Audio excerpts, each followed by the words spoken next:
Chapter 830. Lin Hongyuan did not go out immediately. Instead, she went to inform Su Fengnian.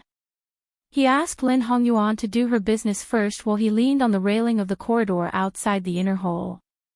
Yuqi Liangfu, the owner of the Quick Snow Mountain Villa, was as busy as a bamboo dragonfly.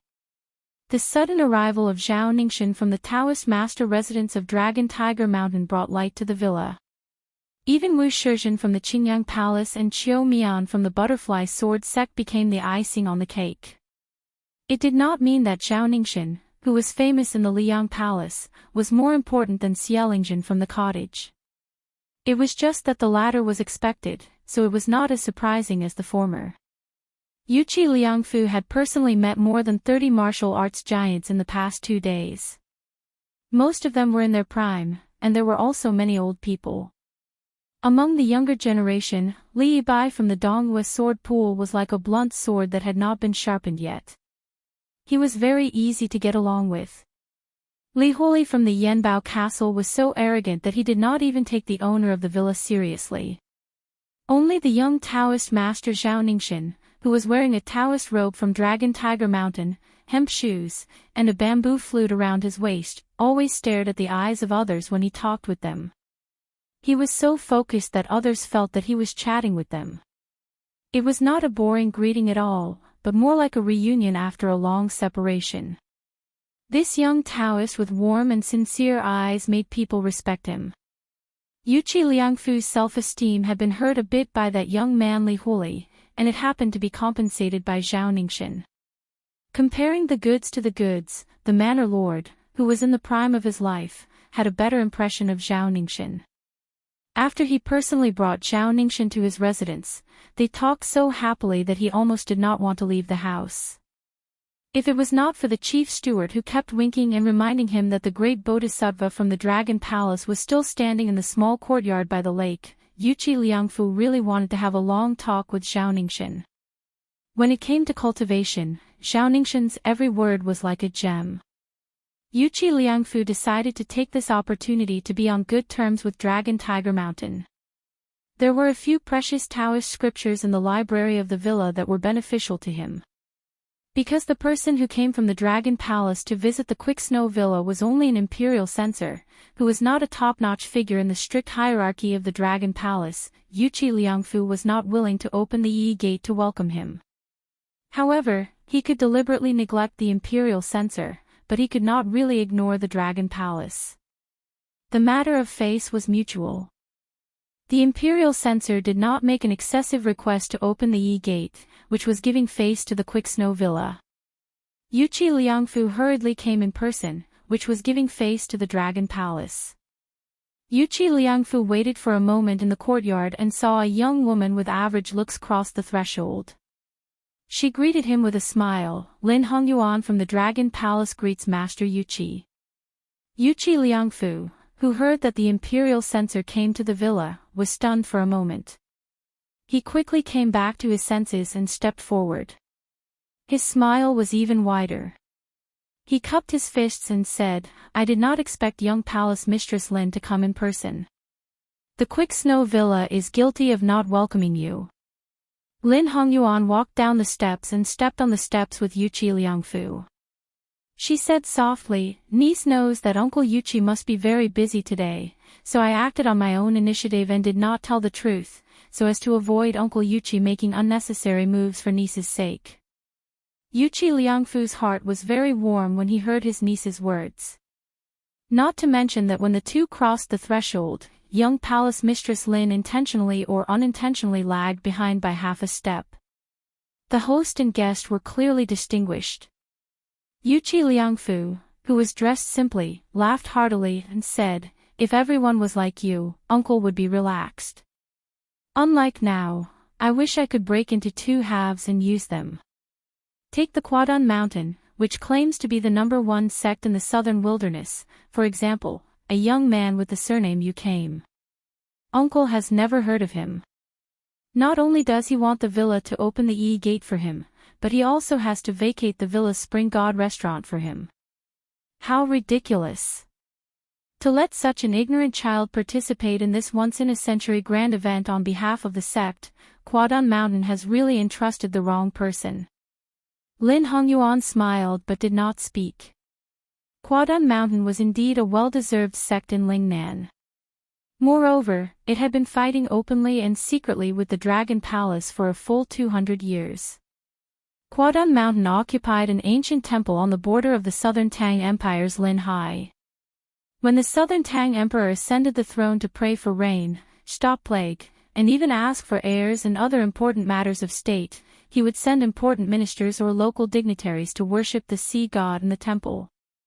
Every time, he would set up a monument to record the event. So far, there were 29 Tang monuments. After Liang unified the spring and autumn period, because Beiliang dominated the northwest gateway, there were only 2 options for demoted officials. The officials were either sent to Liao and Lingnan, with the latter being the majority. The imperial court obviously trusted the Prince of Yen, Xiao Bing, more than the Prince of Jiaodong, Xiao Sui. Most of these demoted officials were from the local area. Quadon Mountain's literary atmosphere was quite strong. The 2 often sang poems together, adding a lot of luster to Quadon Mountain. If the Dragon Palace was Nalan Yuxi's concubine maid, then Quadon Mountain was Nalan Yuxi's fisherman. The 2 were just jealous of each other these years. Yuqi Liangfu's posture was nothing more than a common technique of suppressing and raising one's hand. However, he was adept in the ways of the world. In the end, he still needed to let others know that it was not too straightforward. Otherwise, if he blindly kept it hidden, others would not know whether he was good or bad. What would that be? Lin Hongyuan did not agree.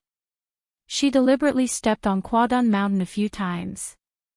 This would only make Yuqi Liangfu, the old fox, look down on the Dragon Palace behind her. The 2 sat on the yellow rosewood armchair. Yuqi Liangfu put his hands on the smooth armrest, while Lin Hongyuan sat upright and still. Her back did not touch the back of the chair at all, showing the etiquette of a junior. In the eyes of Yuqi Liangfu, the middle-aged man who sat on the first armchair in the quick Snow Mountain villa quietly withdrew his hands from the armrest and asked gently, "Niece, are you used to living here? The Spring God Lake is not like the Dragon Palace. In winter, it is always cold to the bone. Now it is snowing heavily. In the villa, there is an elegant and quiet courtyard paved with earth dragons. It is my daughter's boudoir. If you don't mind, you can move there to rest. Uncle's daughter has been fascinated by the Dragon Palace for a long time. She always complains to me that she was born in the wrong body. She should be a fairy in the Dragon Palace." Lin Hongyuan smiled and said, "If Sister Yuqi goes to the Dragon Palace, I will definitely give way." Yuqi Liangfu laughed and waved his hand. "Her half-baked swordsmanship is just a frog at the bottom of the well. I hope she can quickly find a good family to marry." Lin Hongyuan's eyes narrowed into crescents. "Sister Yuqi will not worry about marriage. In my opinion, she will definitely bring home a son-in-law of level 1 realm for uncle in the future." Yuqi Liangfu chuckled and said, "Thank you for your auspicious words." Immediately, a melancholy expression appeared on the quick Snow Mountain Villa's master's face. "This damned girl. Uncle gets a headache every time she talks about it. I don't know where she heard some absurd rumors, but she is dead set on that Beiliang heir whom she has never met before. She says that he is the most heroic man in the world. When she talks about His Royal Highness, she is so familiar with it that it is as if she is possessed. Half of Uncle's white hair is because of her. Niece, in Uncle's opinion, although your sister Yuchuan is older than you by a few years, she is still thousands of miles away from you. Uncle still wants you to move there and persuade her on Uncle's behalf. When I try to reason with her, it goes in one ear and out the other. It is useless. If you talk to her, she will definitely be willing to listen. If she can really come out of a dead end, Uncle will personally take her to the Dragon Palace to visit and thank them in person." Lin Hongyuan's eyes flashed with an undetectable oddness, but he quickly said, then I'll stay at Big Sister Yuchi's place alone. As long as Big Sister Yuchi doesn't drive me away, I'll shamelessly stay here. Uncle will casually arrange a remote courtyard for these servants. Uncle, you don't have to be polite to your niece. Yuchi Liangfu laughed happily and said loudly, it is hard to say about others, but there is absolutely no reason for you to feel wronged. You can continue to live in this courtyard without worry. Although the Quick Snow Mountain Villa is not comparable to the Dragon Palace, it is not so shabby that a courtyard is not presentable. Uncle will leave the words here today. In the future, this courtyard will be left to you. You can come and play at any time. When you are not living here, you are not allowed to enter the courtyard except for letting the maids clean it diligently. Come, Uncle will take you to your sister Yuchi. Lin Hongyuan stood up and shook her head. Uncle, you go ahead with your work. I still have some scattered things to pack. I will ask the way to Sister Yuchi and leisurely enjoy the scenery along the way. Yuchi Liangfu stood up and thought for a moment before nodding, that is also fine. I will first send someone to inform that girl. Uncle is sure that you two will hit it off at first sight. Lin Hongyuan jokingly said, Uncle, you should hurry up with your work. Your niece still has to worry about how to give Sister Yuchi a meeting gift that will not be degrading. Yuchi Liangfu politely said a few words, his face full of undisguised pleasure. He quickly walked out of the courtyard with the chief steward who had been silent all this time. After walking for more than 100 feet, Yuchi Liangfu looked back at the courtyard and sighed. If Yu Chuan had half of Lin Hongyuan's shrewdness, I, as her father, would not have to worry. The old steward, who was close to 70 years old, softly comforted, Manor Lord, eldest Miss Pure Heart is precious. As the old saying goes, those who cherish fortune will have it. Yuchi Liangfu laughed and scolded, what ancient saying? Most likely, it was made up by you again. That girl Yu Chuan was right. We should publish a cautionary tale for you. It won't be much worse than the first snow. The old steward looked as if he had drunk a pot of wine. He stroked his beard and smiled, you must understand and not deceive yourself. Manor Lord, I am just a half-baked person. Don't make a fool of yourself. Yuchi Liangfu stretched out his hand and pointed at the old steward, you. Chapter 831. The two rushed to the next courtyard, where lived a sect that was one of the top 3 in Jianghu when it came to poisons. It didn't matter if they were friends or not, but they definitely couldn't be enemies. Yuchi Liangfu had to brace himself to deal with them. He heard that the eccentric old man liked men. For this reason, the Quick Snow Manor hired 2 handsome young men from a brothel in Xiangfan City to live in the courtyard. They were discreetly hidden among the maids, just in case. Yuchi Liangfu was deeply moved as he walked. This time, in order to win the election of the Wulin Alliance leader, Zhuangzi had paid a great price not only in the Spring Invitation Cottage but also in the Dongyue Sword Pool. Just the unremarkable ingredients alone cost more than 3,000 taels of silver a day, not to mention the extravagant expenses of renting expensive young men from the brothel. In the courtyard, Lin Hongyuan walked to the outer corridor and saw Su Fengnian sitting against the wall outside, fiddling with something with his head lowered. She smiled and said, have you heard? That Miss Yuchi is very stubborn about you, young master. Su Fengnian raised his head, revealing an unfamiliar face. He wore a root-shaped face that hadn't been used much since his Beimang returned. He smiled and said, this Miss Yuchi's taste is very good, unparalleled in the world. The corner of Lin Hongyuan's mouth twitched. Su Fengnian stood up and smiled.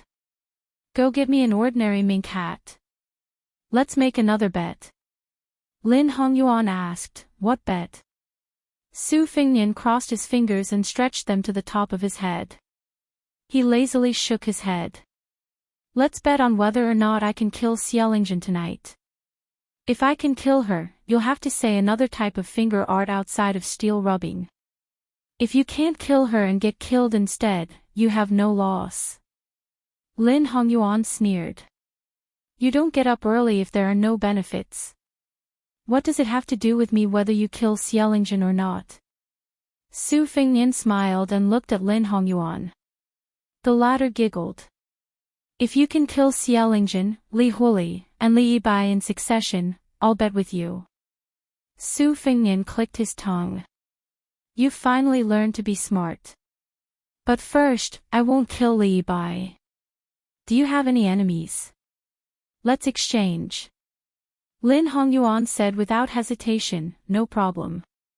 Let's kill Choduan Mountain's Yushi man. I can give you the mink hat and the courtyard where they live in the Quicksnow Mountain Villa before nightfall. Su Fengnian glanced at Lin Hongyuan, who spoke in a straightforward manner, and clicked his tongue in wonder. You've hidden your strength well. You've been plotting against that Yushi for a long time. This time, not only did you, the young palace master, hide your head and show your tail, but you also brought along Yang Maoliang, who did not hesitate to sneak into the team carrying the palanquin. Just to target Quadun Mountain? If you use me to kill someone, your hands won't be stained with blood. When the time comes, Yuchi Nyochuan will testify for you, and the Dragon Palace will be cleared of any wrongdoing. Lin Hongyuan smiled foolishly and didn't speak. Su Fengnian looked at the mist in the distance of the spring god lake. Lin Hongyuan's eyesight was good. He followed the line of sight and didn't see anything. A moment later, a woman's voice was heard. Is the southern border Dragon Palace living here?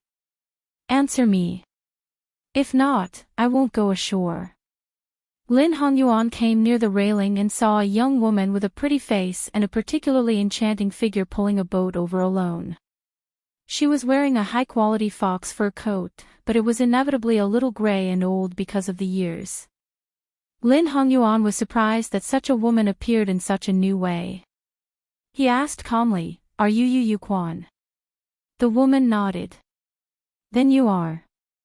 Lin Hongyuan sensed that Su Fengnian had long disappeared, so he had a deeper understanding of him.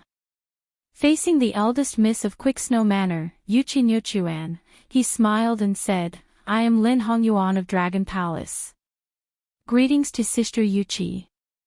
Yuchi Yuquan put down her bamboo pole and quickly jumped onto the outer corridor. Are you Fairy Lin, the young palace master? Normally, Lin Hongyuan wouldn't care. But after hearing about the young devil's harsh sarcasm towards the heroines of Jianghu, he felt slightly uncomfortable. Yuchi Yuquan didn't care about their first meeting. She warmly grabbed Lin Hongyuan's hands and asked with a face full of surprise, Fairy Lin, is your dragon palace really built at the bottom of the sea like the rumors say? Lin Hongyuan thought to himself, being admired by such a silly girl doesn't seem to be something to be proud of. Yuchi Yuquan's face suddenly turned cold. She said fiercely, What are you hiding for? A big man, come out. Hey, the one in the room, I'm talking about you. You were in the outer corridor just now, but now you're less than 30 feet away from me. Don't think that I don't know where you are just because you're behind a wall. Lin Hongyuan was shocked to the extreme. Could it be that this girl was the same kind of ruthless person as the one surnamed Su, and both liked to play the fool? Inside the room, Su Fengnian was also quite shocked. After hesitating for a moment, he calmly walked out of the room. Lin Hongyuan, who was standing side by side with Yuchi Yuquan, quietly raised his hand and made a swift and fierce gesture, silently asking Su Fengnian if he should kill this hidden danger. Su Fengnian turned a blind eye to it. He was in the middle of preparing his words. But he didn't expect that the girl would stare at Su Fengnian's white hair. Then, with a jump, she rushed in front of Su Fengnian. Almost nose to nose, she said in a shocking tone, Haha, I knew it was you, Su Fengnian, Beiliang. Su Fengnian didn't wait for her to say the words His Royal Highness. He directly knocked out this girl with a karate chop. He thought that there would be more twists and turns, but he didn't expect that this karate chop, which was more probing than murderous, would go so smoothly. She rolled her eyes without any resistance, and then her delicate body fell limply into his arms. That's it. Lin Hongyuan really couldn't stand this kind of boring turn of events. He originally thought that this Yuchi's sister and the one surnamed Su would have a good show of a snipe and a clam fighting for several hundred rounds until the sky turned dark. It would be good if they fought from the outer corridor to the surface of the lake. Lin Hongyuan was glanced at by Su Fengnian and felt somewhat guilty. He asked in a small voice, then should I still go to Yuchi Yuquan's house? If I can't find her at the Snow Mountain Villa, it won't be easy to wrap things up. Su Fengnian said without hesitation, drink. Go find a jug. First, fill your mouth with the smell of alcohol, pretend to be drunk, and then pour a few mouthfuls into her mouth. If anyone asks on the way, just say that you regret not having met earlier, and help her back to the house. The 2 matters of the mink hat and the 3 people's residence, do as instructed. 1 night is enough. Lin Hongyuan was silent. Su Fengnian, who was still holding Yuchi Yuquan, frowned and said, Are you deaf? Lin Hongyuan sighed, no wonder Mr. Nalan praised you so much in private. Su Fengnian carried Yuchi Yuquan on his shoulder, turned around and walked back into the house. He sneered, do you think that was a compliment? A truly intelligent person won't be valued by the opponent before they exchange blows. Lin Hongyuan followed behind him, laughing to himself. If there was still a chance to make him into a puppet, he wouldn't have given him a mute drug. After all, listening to him speak, whether it was reasonable or not, was quite interesting and could relieve boredom. Su Fengnian casually threw the fainted Yuchi Yuquan on the armchair and began to close his eyes to concentrate. In less than an hour, dusk was approaching. Zhao Weiping walked into the house and handed Lin Hongyuan a mink hat and a handkerchief. Lin Hongyuan spread it out and carefully looked at it, then hid it in his sleeve. He walked to the corner of the hall and took out a wintersuite that needed to be changed every day from a vase. It was waxy yellow in color and had been broken off not long ago. It was still tender and beautiful, with some moisture. Lin Hongyuan carried the wintersuite branch and squatted at Su Fengnian's feet. While describing the terrain of the Quicksnow Mountain Villa, he divided the ground vertically and horizontally. Spring Invitation Cottages Xiaolingzhen and Yanbao's Lihuli's courtyard were not too far apart because of their status. The key point was that their backing was on the same level, so they were relatively close to each other. Only Yushi Man's courtyard was separated by half a li in a straight line. Including the detours, it was estimated to be 1 li. Don't look at the difference of half a li, it might contain huge variables. While pointing the way, Lin Hongyuan did not speak much nonsense. He knew that this demon was not stupid enough to fly over the eaves of the Quicksnow Mountain Villa. Su Fengnian, who was spinning the mink hat with his fingers, closed his eyes and reviewed the plan. After opening his eyes, he nodded and said, It's done. Lin Hongyuan nervously asked, Can you tell me the general plan? Su Fengnian calmly said, Just do it as simple as you can. Even if he said it, it would be useless. Lin Hongyuan really did not have the courage to get to the bottom of it. Yuchi Nirchuan let out a series of small and broken groans of pain. In the years of an old hand in flowers, it might have a special charm. Su Fengnian originally wanted to knock her out with a finger and let her sleep until dawn. After thinking about it, he gave up and gently patted her face. Yuchi Nirchuan seemed to have used up a lot of strength to open her eyes. Her face was blank and absent-minded. Su Fengnian and her sat in an armchair facing each other. He calmly said, You will answer whatever I ask. She unconsciously nodded her head. Su Fengnian asked, How did you know of my existence? Yuchi Nirchuan finally came back to her senses a little, but she still felt that her entire body lacked strength. She wanted to speak to him a little louder, but she did not have the strength.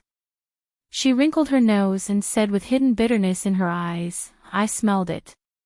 My nose has been very sensitive since I was young. When I was young, my mother often laughed at me for being like a puppy. Why did you hit me the moment you saw me? Even if you are Su. Su Fengnian's expression was cold as he directly flicked his finger on her forehead. The pain caused her entire body to emit cold air. She did her best to wrap her arms around her shoulders, on the verge of tears.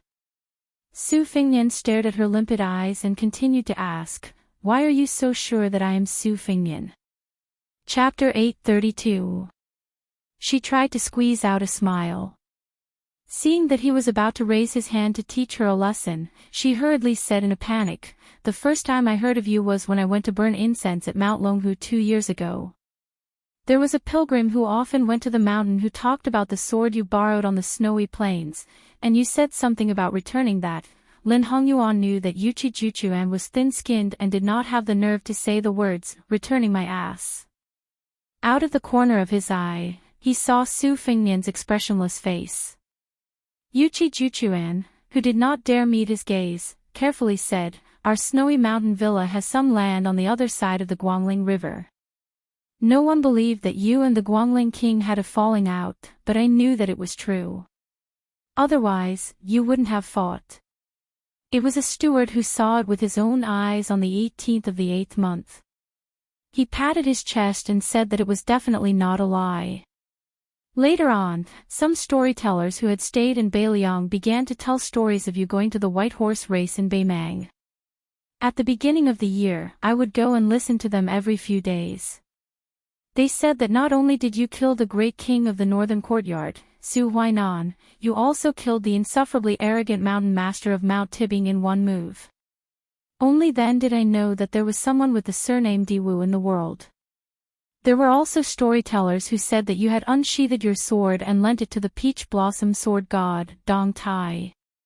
Also, you saw that after sword god Deng fought Tuoba to a draw, he personally entered the fray and fought with the second in the world, Tuoba, for 3 days and 3 nights.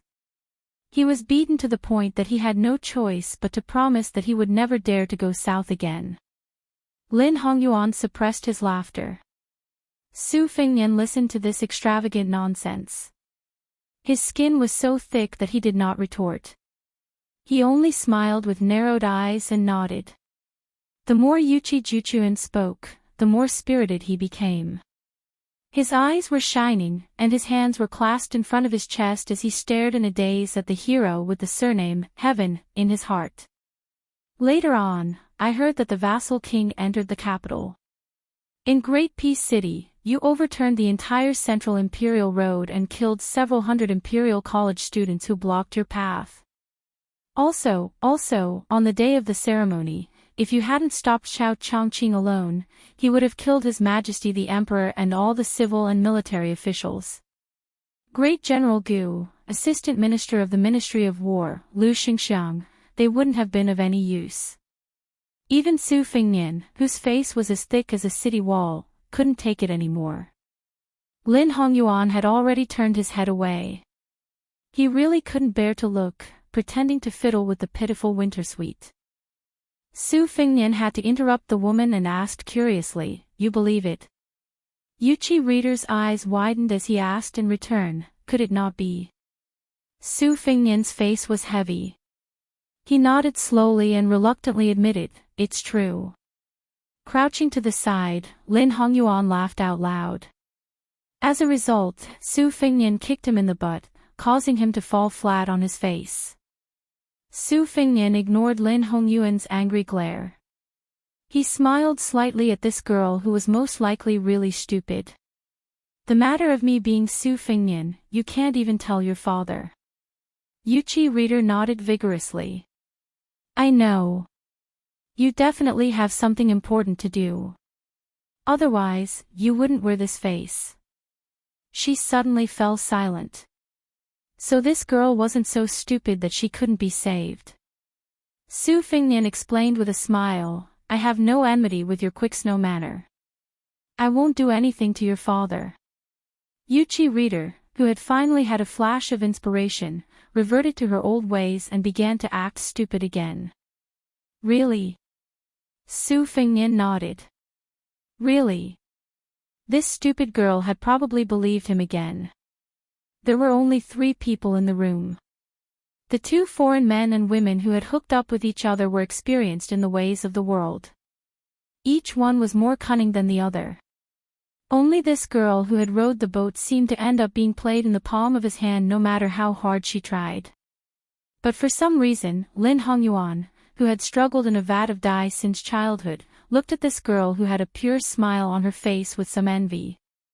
Su Fingnian did not speak. Yuchi Reader felt particularly ill at ease. Her fingers fiercely pinched the corner of her sleeves under her old fur coat. This made her somewhat regret not changing into a new fur coat today. Su Fingnian finally asked, "Do you know exactly when to light the lanterns at night?" Yuchi Reader's mind had wandered thousands of miles. Upon hearing this, she jumped in fright and hurriedly sat up straight. Biting her lips, she said, "When the sky is clear, it's probably when the afterglow has dispersed. When it's snowing, I didn't pay attention in the past, so I can't say." Su Fingnian grunted and said with a smile, "Go to the courtyard and find a jug of wine." Relieved, she went to find the wine. Lin Hongyuan seemed to suddenly remember something and said in a low voice, "Zhao Ningxian later entered the Quick Snow Mountain Villa." Yuchi Liangfu probably didn't expect that, so the courtyard arranged for her was a little far from Xielingzhen, Li Huli, and the others. Su Fingnian said with a ruminating smile, "You finally remember. I thought you wouldn't remember until I was discharged from the hospital. After I came back, no young palace master of the Dragon Palace came to the Quick Snow Mountain Villa, and no Lin Hongyuan left the Quick Snow Mountain Villa." Lin Hongyuan looked as if he had been struck by lightning, his face pale. Yuchi Reader was naturally familiar with her own home, so she quickly brought over a jug of wine. Su Fingnian didn't accompany her to drink. He took a yellow pear-wood chair out of the house and sat on the porch to enjoy the lake scenery alone until dusk fell. It was unknown what Lin Hongyuan said in the house, but Yuchi Reader didn't have the courage to go to the porch. Su Fingnian stood up, took a deep breath, and heavily tapped the ground with the tip of his foot. The lake water outside the railing violently swayed and gradually calmed down. Dusk gradually deepened, and the large red lanterns in the villa lit up in picturesque disorder. It became more festive and lively. In a quiet courtyard, the lanterns were brightly lit. The red candles in the hall were as thick as a baby's arm, but there was no one in sight. He stood in the study and pulled out a short halberd from his halberd pouch, gently twirling it in his hand. He had led 4 elite retainers south from Jizhou and encountered 2 heavy snowfalls. During the first snowfall, they were still in Jiangbei. The heavy snowfall was majestic and imposing. During the second snowfall, they were in Jiangnan, delicate and powerless. This made him, who had lived on the dangerous border since childhood, have an even worse impression of Jiangnan. Along the way, he had seen the elegant conduct of many scholars.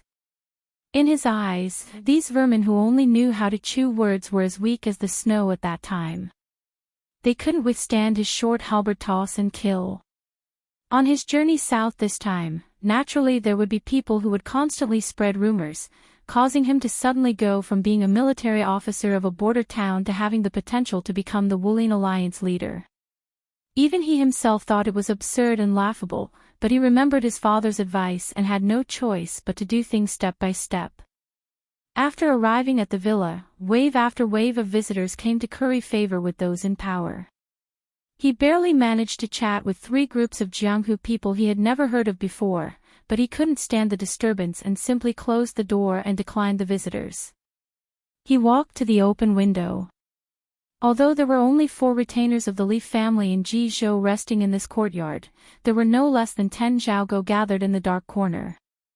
He laughed self-deprecatingly and tapped his shoulder with the short halberd. "Can I, Li Huli, be considered to have received the will of heaven this time?" The ground trembled slightly. Li Huli didn't think too deeply.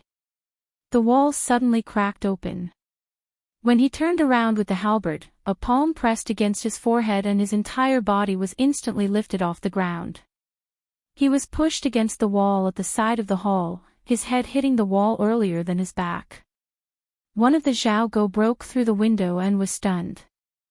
Li Huli, the young fort master of Wild Goose Castle, was leaning against the wall. He died with his eyes wide open, leaving a pool of scarlet blood on the wall. There was a big hole in the wall where Li Huli's body was facing. More than 10 Zhaogo gathered and looked at each other. 3 courtyards away, the old Confucian who came by the ox cart was flipping through a book with a lamp.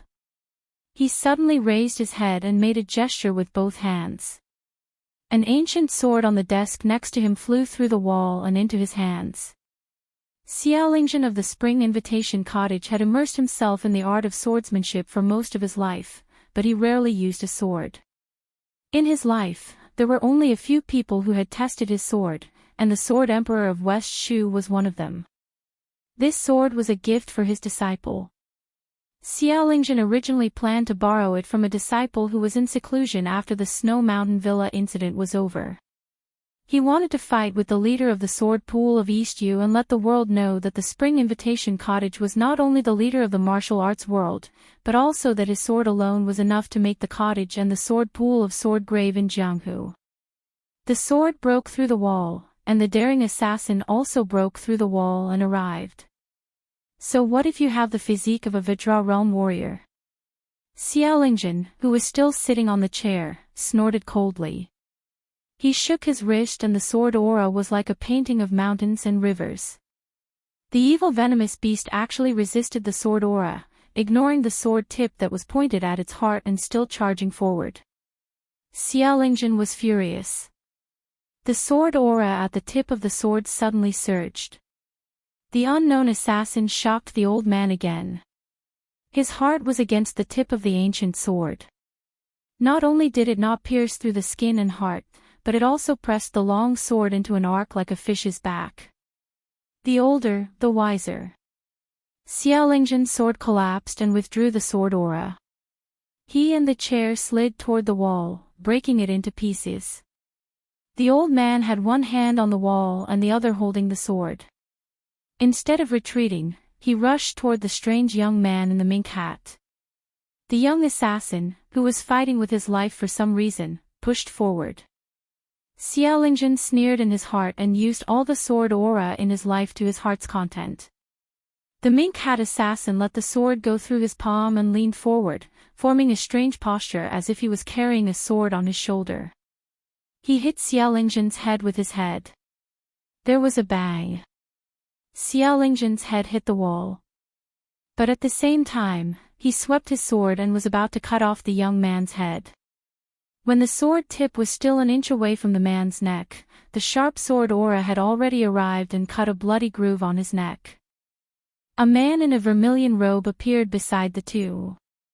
His forearms held the sword tip, not letting Xiaolingzhen's sword move at all. The mink hat assassin cut down diagonally with his palm. He quickly retreated. The sword slipped out of the hand that had a hole in it.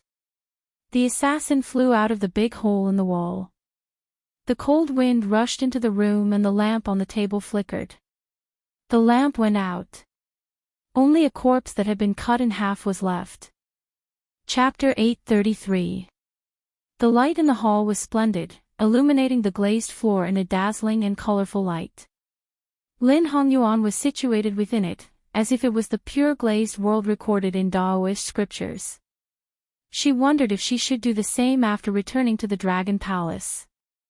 Yuchi Nurchuan drank absent-mindedly, the corner of his eyes constantly glancing at the outer corridor. The sky was dusky, and there were no lanterns hanging there. She hesitated whether or not she should find an excuse to see him.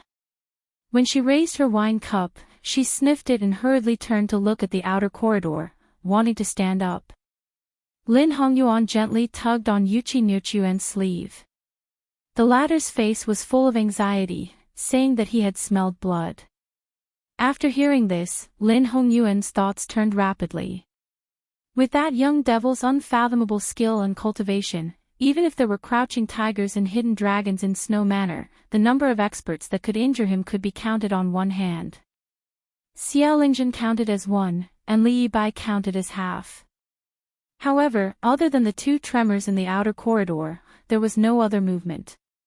Could it be that someone was hiding at the bottom of the lake, treacherously ambushing Su Fengnian, and then retreating after succeeding?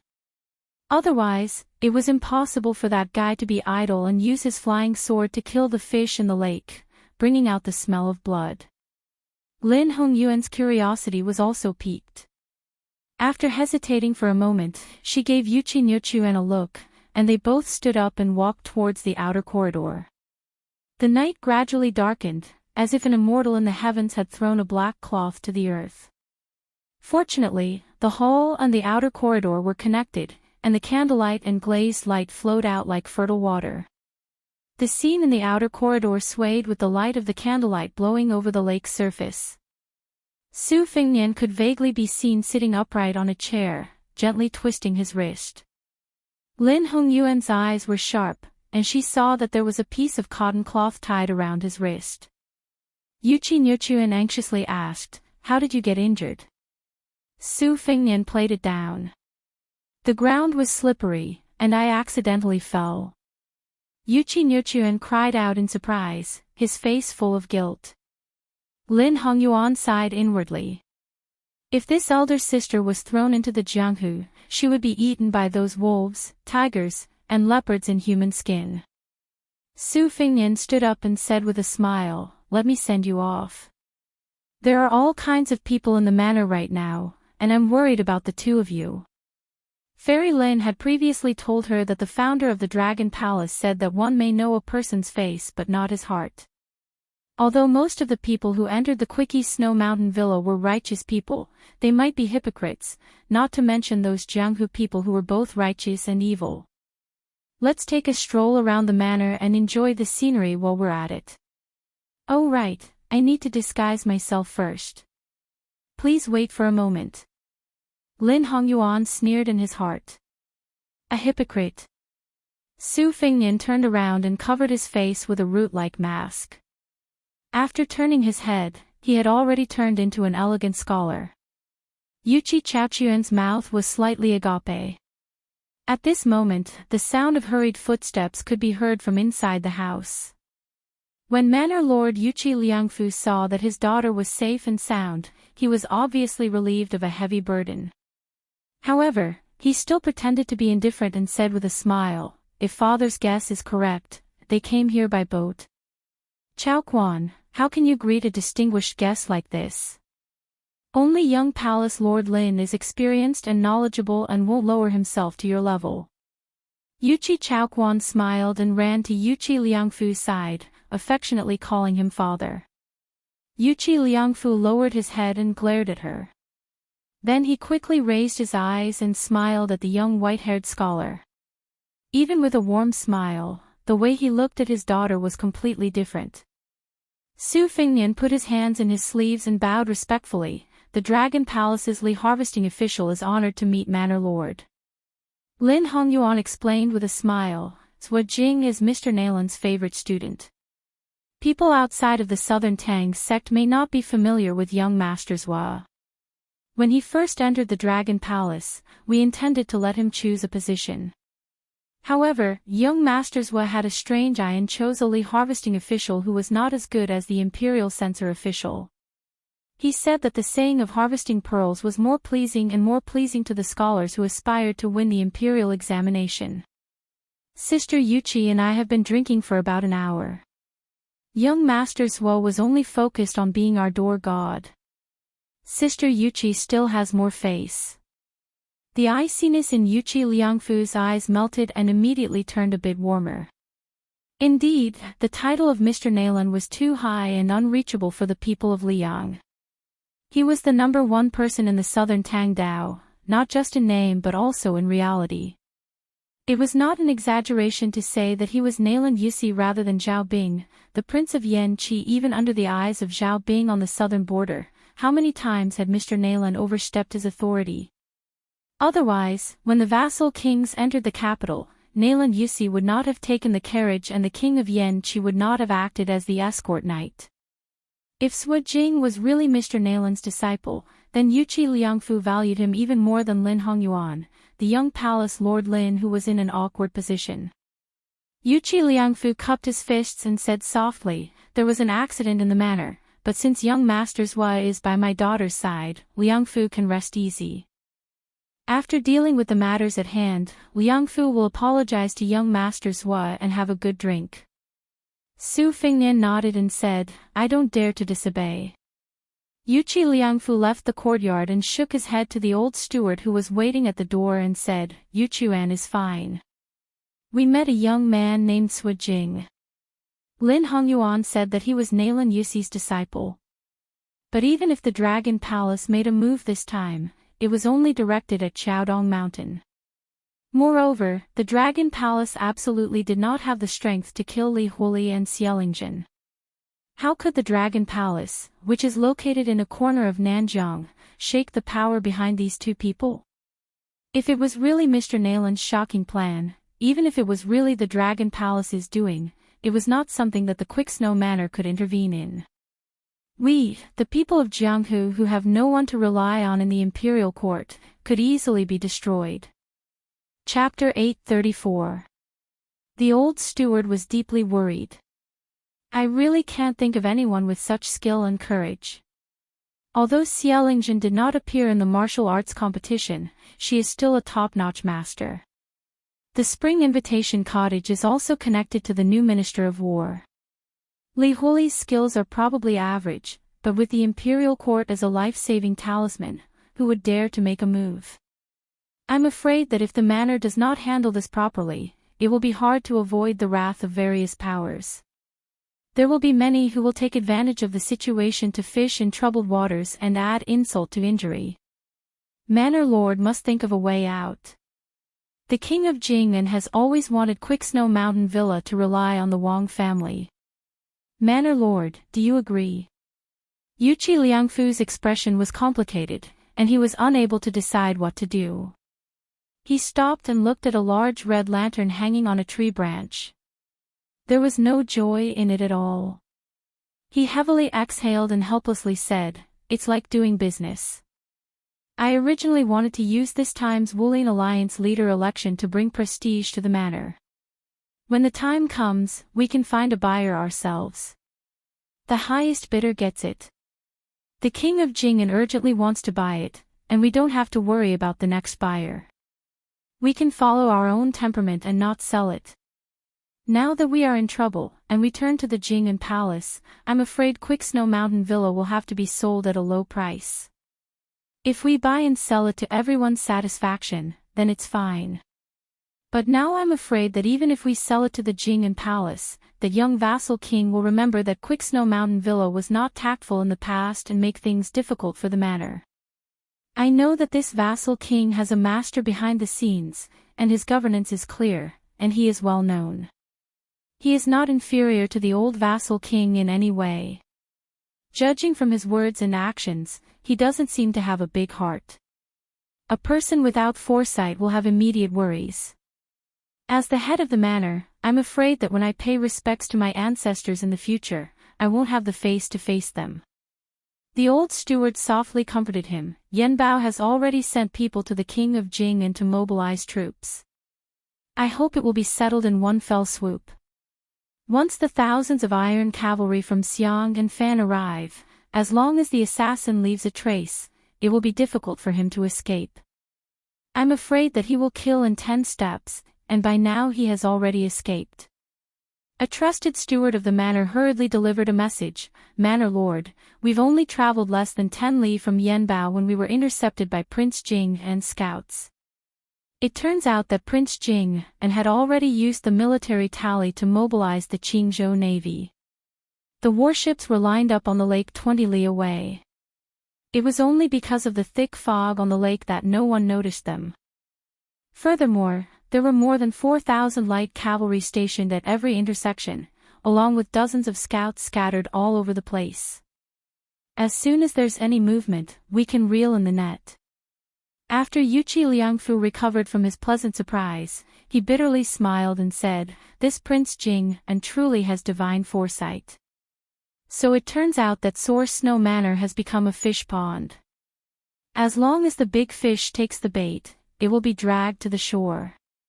Think, look, Maybe Xiaolingzhen and Li Yibai are the crown prince's students. They are only there to deceive the public and make it look better for the imperial court to meddle in the martial arts world. Manor Lord, there is one thing I have to say. Fortune and misfortune go hand in hand. If Quick Snow Mountain Villa wants to turn from bad to good, distant water cannot quench the immediate thirst. We can only choose the Jing'an Palace as our neighbor. After all, he is the first king to inherit the throne after the spring and autumn period. He is quite favored in the capital. Yuqi Liangfu waved his hand to dismiss the steward. He hesitantly said, "Let me think about it." The old steward anxiously said, "Manor Lord, time waits for no one." Anger appeared on Yuqi Liangfu's face. He spoke without thinking, "Do you really want Niuchuan to be the concubine of that young king who has always been in love with his mother? Yuqi Liangfu can't sell his daughter for glory and wealth." The old steward kept quiet out of fear. He sighed and said, "It was a bad plan. Although the villa was saved, it was indeed hard on the young miss." Yuqi Liangfu patted the old man's shoulder and said apologetically, "Old Lu, I know you are loyal and devoted to the manor, but I, Niuchuan, only have one daughter. She has the same stubborn temperament as her mother who died young. As her father, I have to make her happy. Marrying a poor boy who truly likes her is better than marrying into a family of generals and ministers where everything is out of her control. How many women can live happily as duckweed?" The old steward nodded. Yuqi Liangfu fiercely rubbed his cheeks and said in a low voice, "Wait a little longer." At the outer corridor, compared to Yuqi Liangfu and the old steward who were stuck in a quagmire, it was much more relaxed on the surface. Yuqi Niuchuan volunteered herself, saying that she could reach her residence by rowing a boat. However, when she approached the railing and knocked, she was immediately dumbfounded. At that time, she was in a hurry to get ashore and forgot to fasten the small boat with a black canopy. Probably because of the lake breeze, there was no trace of the small boat. This made Yuqi Niuchuan's face turn red. She didn't dare to look at Su Fengnian and Lin Hongyuan. At this moment, a black figure slowly passed through the fog and appeared in everyone's field of vision. A young and handsome Taoist stood at the bow of the boat with an exquisite bamboo flute tied to his waist. He had a somewhat ethereal and otherworldly charm. The orthodoxy of the world revered the ancestral court, Mount Longhu. The Taoists of the world naturally regarded the Mount Longhu's heavenly master as the most important. Although the young Taoist in front of them didn't dress like a noble from the heavenly master's residence, his bearing could make people forget him at a glance. Lin Hongyuan slightly narrowed her eyes in order to hide her schadenfreude. The main character had arrived. Moreover, this young Taoist who had a meteoric rise in the imperial court and a great reputation in the Jianghu didn't disappoint Lin Hongyuan. On the contrary, his words broke the heavenly mystery. This humble Taoist of Mount Longhu's Xiaoningshan greets young palace head Lin and young Miss Yuqi. Also, this young master, your left hand has been pierced by a sword in your sleeve.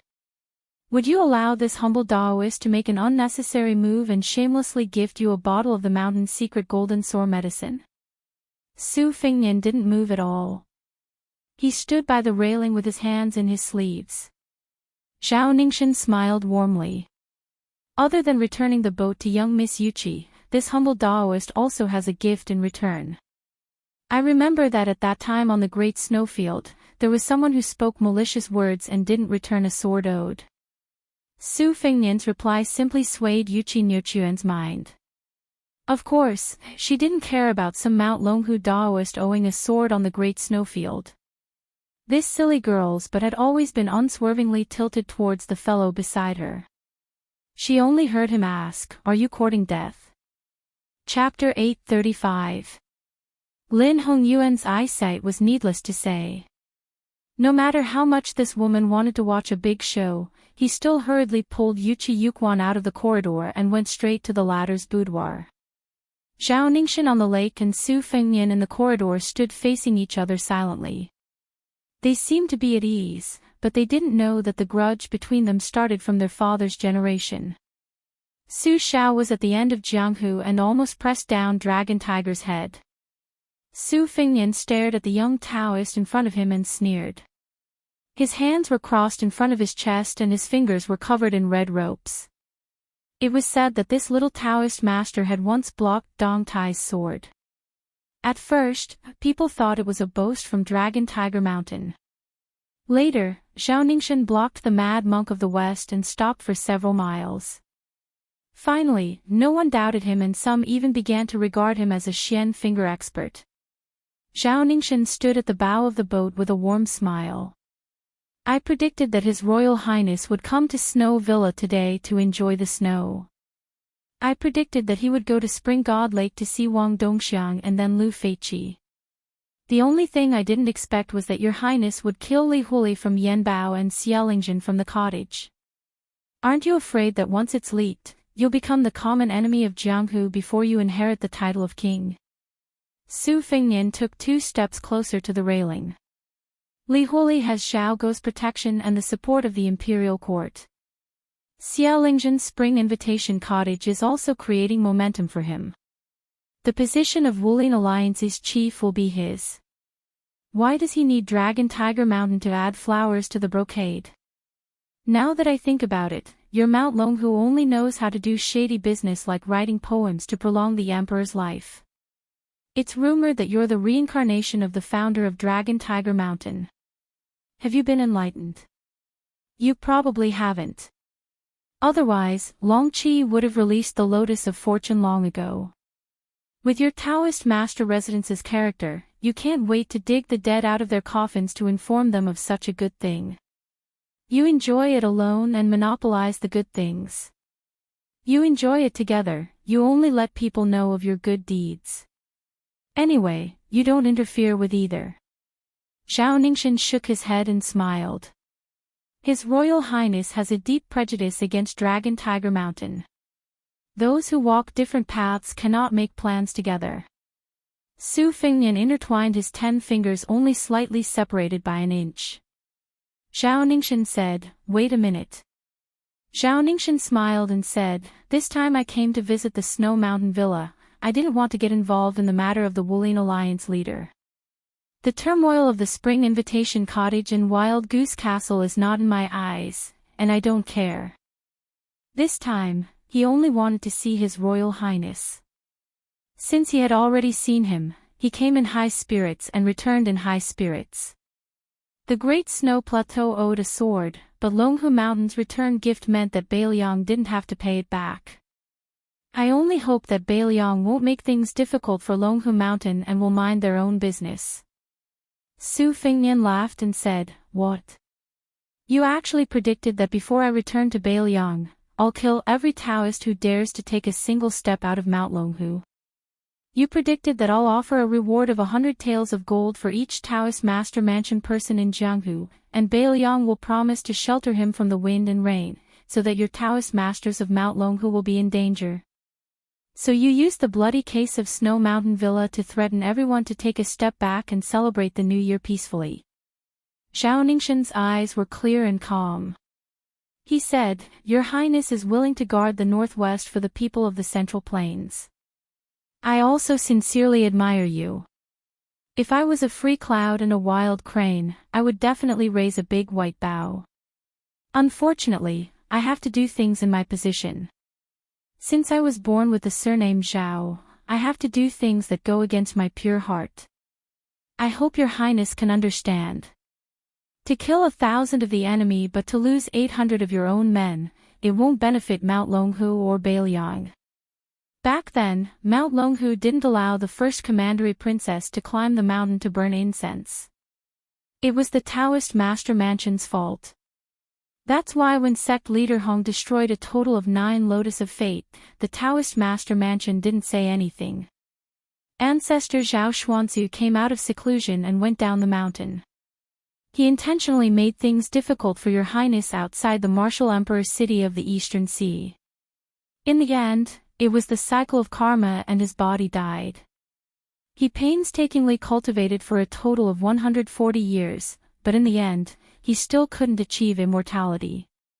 An eye for an eye, Mount Longhu has nothing to say. Su Fengnian pointed his chin at the red snake with 10 fingers on his hands. With your knowledge, you must have seen through the trick. It's a living tool left by the cat man Han Diaoxi outside the Shenhui city. Originally, after the cat man died, it would quickly wither away. But Han Xingxian forgot about the abilities of my otherworldly item. His head is a rare treasure in the world, and it taught me a lot of tricks. Han Xingxian had a very interesting saying, if you respect me, I will respect you tenfold. If you bully me once, I can't wait to bully you forever. The grudge between Beiliang and Mount Longhu should be blamed on Su Shao or the old emperor. You and I both know very well. How did Prime Minister Yui and Prime Minister Qingzi come about? Wasn't it because the old bastard Zhao Huangchao accidentally raised an evil dragon that brought disaster to Earth Long Mountain? Wasn't it because he couldn't suppress it, so he changed his mind at the last minute and changed his mind to appease Mount Longhu, which still had some use for you? Zhao Huangchao went to the capital and asked the old emperor, who should call him third grandpa, for a decree. In the end, he rushed 800 miles and handed it to him. That's how the legend of an immortal entering Mount Longhu with an imperial decree came about. I borrowed a sword from the snowy plains and used a flying sword to suppress Mount Longhu. Do you dare to fart? What, when it comes to me, do you think that just because I'm the son of a vassal king who's fishing for fame, you can show the demeanor of an expert and discuss the Tao with me? Chapter 836. Zhao Ningxin smiled. I've heard Mr. White Lotus say that His Royal Highness is good at doing business. Now that I've seen it, I know it's true. Let me ask His Royal Highness, has the otherworldly item that's been floating at the bottom of the lake been properly prepared? Do we really have to fight to the death? His Royal Highness' life seems to be much more valuable than mine. What if, and I'm saying what if, both jade and stone are destroyed? Would your highness, who's good at scheming, lose the jade or the stone in this business deal? Su Fengnian's expression was calm as he replied, we don't have to fight to the death. Even if we really wanted to kill you, we might not be able to. After all, Xiaolingzhen's realm was like a pavilion in the sky. A Confucian scholar can only talk on paper and learn from each other. In the end, he's too weak compared to a martial artist who stood up from a pile of corpses. His realm is empty, but once he fights, he'll be exposed. Moreover, Xiaolingzhen mistakenly thought that I was only relying on my Vajra physique to pester him endlessly. He died a wrong death. Longhu Mountain has been on guard against me for a long time. I reckon we'll have to meet force with force and experience the Daoists one step into the mysterious finger. In the end, we'll beat you until you can't laugh. No matter what, we'll have to make you half dead. Zhao Ningxin smiled and asked, His Royal Highness is determined to make things difficult for me. Su Fengnian exposed him and sneered. Are you going to wait until Longhu Mountain finishes everything in one fell swoop to enlighten you? Zhao Ningxin closed his eyes and held his breath, trying to hide the faint trace of anger in his eyes. Su Fengnian mocked, even a clay statue is angry. Zhao Ningxin opened his eyes and didn't say anything. He just spread out his hand. Since you say I'm courting death, then come and kill me. This confidence did not come from the reincarnation of the ancestor of the Zhao family, but from the fact that this young Taoist who often got lost in his thoughts had actually blocked Deng Tai's sword when he was still inexperienced. Not long ago, he had even blocked Lu Songtao, who was both a Buddha and a demon. Su Fengnian supported himself with one hand on the railing and jumped up, looking like he was going to kill the flute-playing Daoist who bore Longhu Mountain's great expectations. However, with Su Fengnian's realm of otherworldly item cultivation, he should have smoothly rushed to Zhao Ningxin. But the latter clearly felt that when Su Fengnian supported himself with the railing, his body stagnated for a moment. This made Zhao Ningxin, who didn't have the ability to predict the future, also stagnated. The boat originally needed to slide back one zhang to have the confidence to block Su Fengnian's attack. But now, the boat was cut in half and stopped half a zhang away. Su Fengnian suddenly moved without any warning. He rushed forward and let go of the railing. The railing behind him shattered into pieces. Zhao Ningxin frowned and didn't move. The boat slid back 1.5 zhang without any wind. When Su Fengnian stretched out his arm to push, Zhao Ningxin put one hand behind his back and the other in front of his chest. The bell didn't make a sound and only struck thunder when it rang. It seemed like a gentle stroke, but it actually created clouds and thunder around his knees. Purple qi lingered around his knees, making Zhao Ningxin look more like an immortal. Su Fengnian didn't rely on his Vajra body like he did when he killed Li Huili and Xiaolingzhen. He rushed forward recklessly, his hands dazzlingly tearing apart Zhao Ningxin's purple clouds and thunder. Zhao Ningxin gently lifted his foot and kicked Su Fengnian's abdomen. Su Fengnian also pressed his palm on Zhao Ningxin's forehead. Almost at the same time, he suddenly exerted force. The boat retreated into the fog like an arrow. Su Fengnian quickly floated back to the outer corridor, bent his knees and stepped on the outer wall. He rushed forward like thunder again and the wall collapsed. Zhao Ningxin, who was in the fog, picked up the dark green bamboo flute and twirled his 2 fingers. The bamboo flute was like a bamboo dragonfly stirring up the fog on the lake. It was like splashing water at Su Fengnian. Su Fengnian's 5 fingers formed a hook and tried to crush the dark green bamboo flute.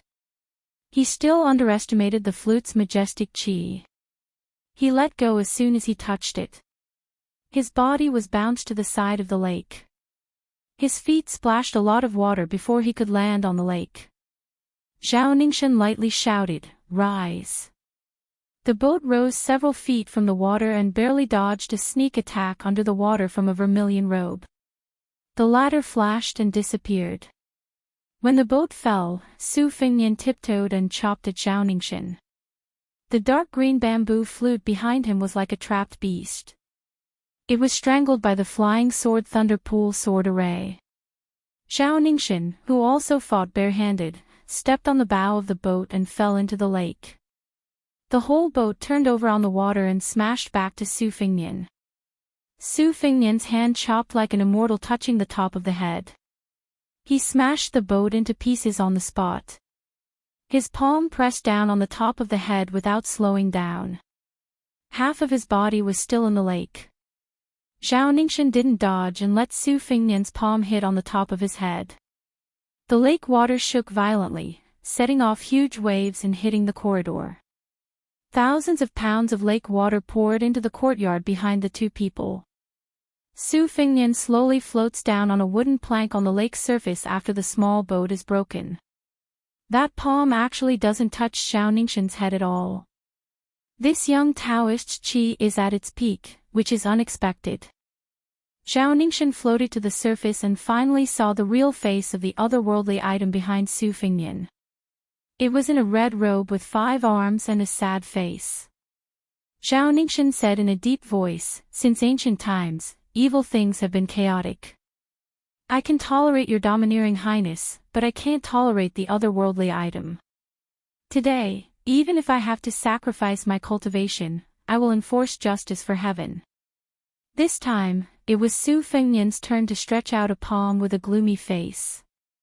His eyes were full of hatred, indicating Zhao Ningxin to enforce justice for heaven. What a good, enforce justice for heaven.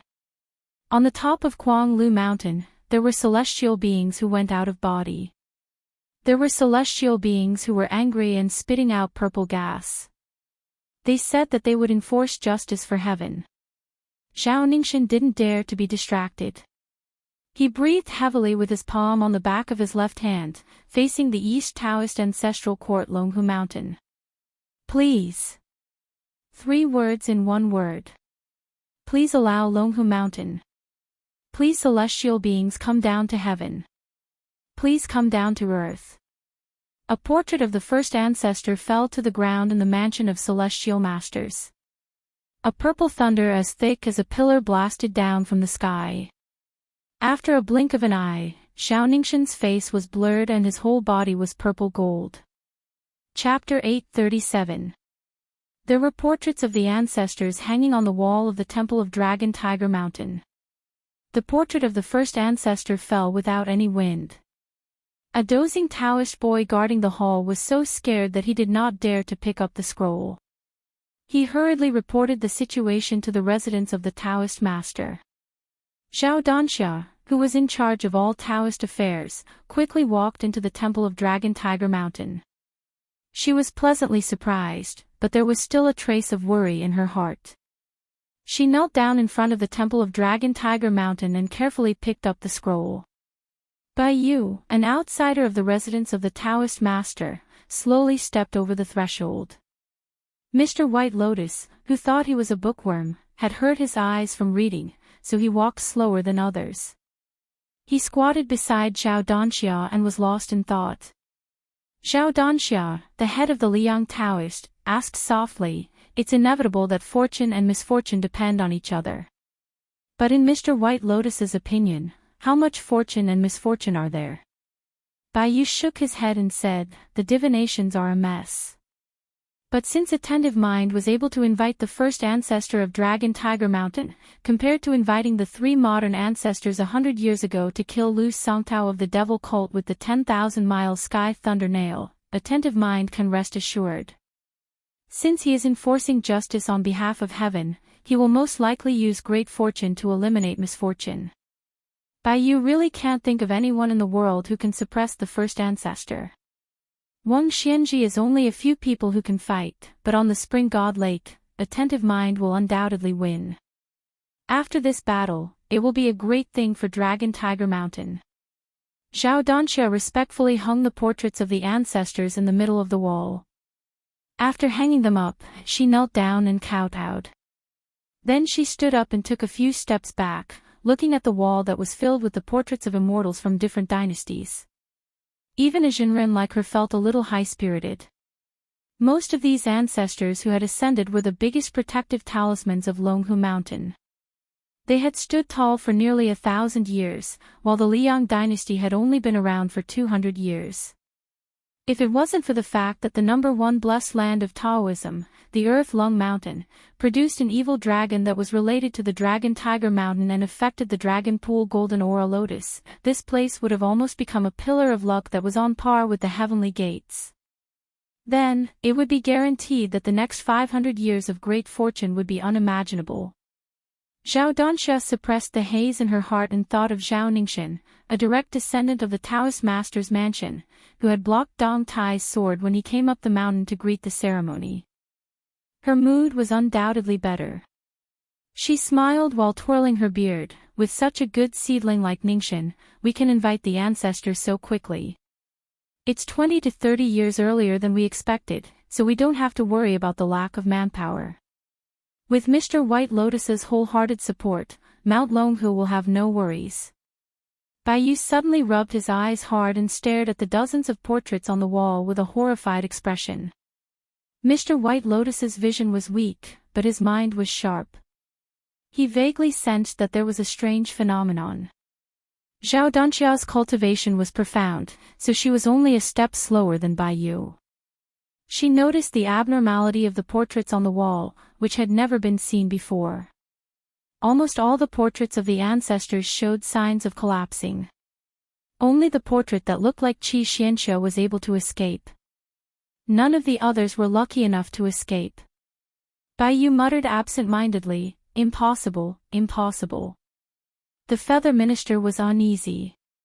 He knelt down heavily with his right hand covering the back of his left hand and sobbed. This unfilial descendant, Zhao Danxia, kneels down and begs the ancestors to show mercy.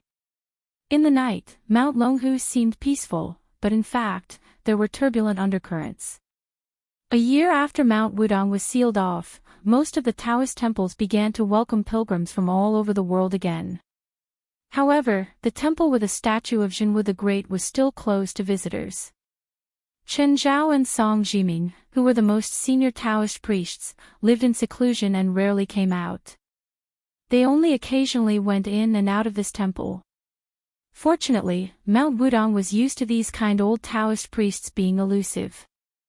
Unlike other famous Taoist caves and blessed lands, the slightly senior Taoist priests were busy entertaining high-ranking officials and dignitaries.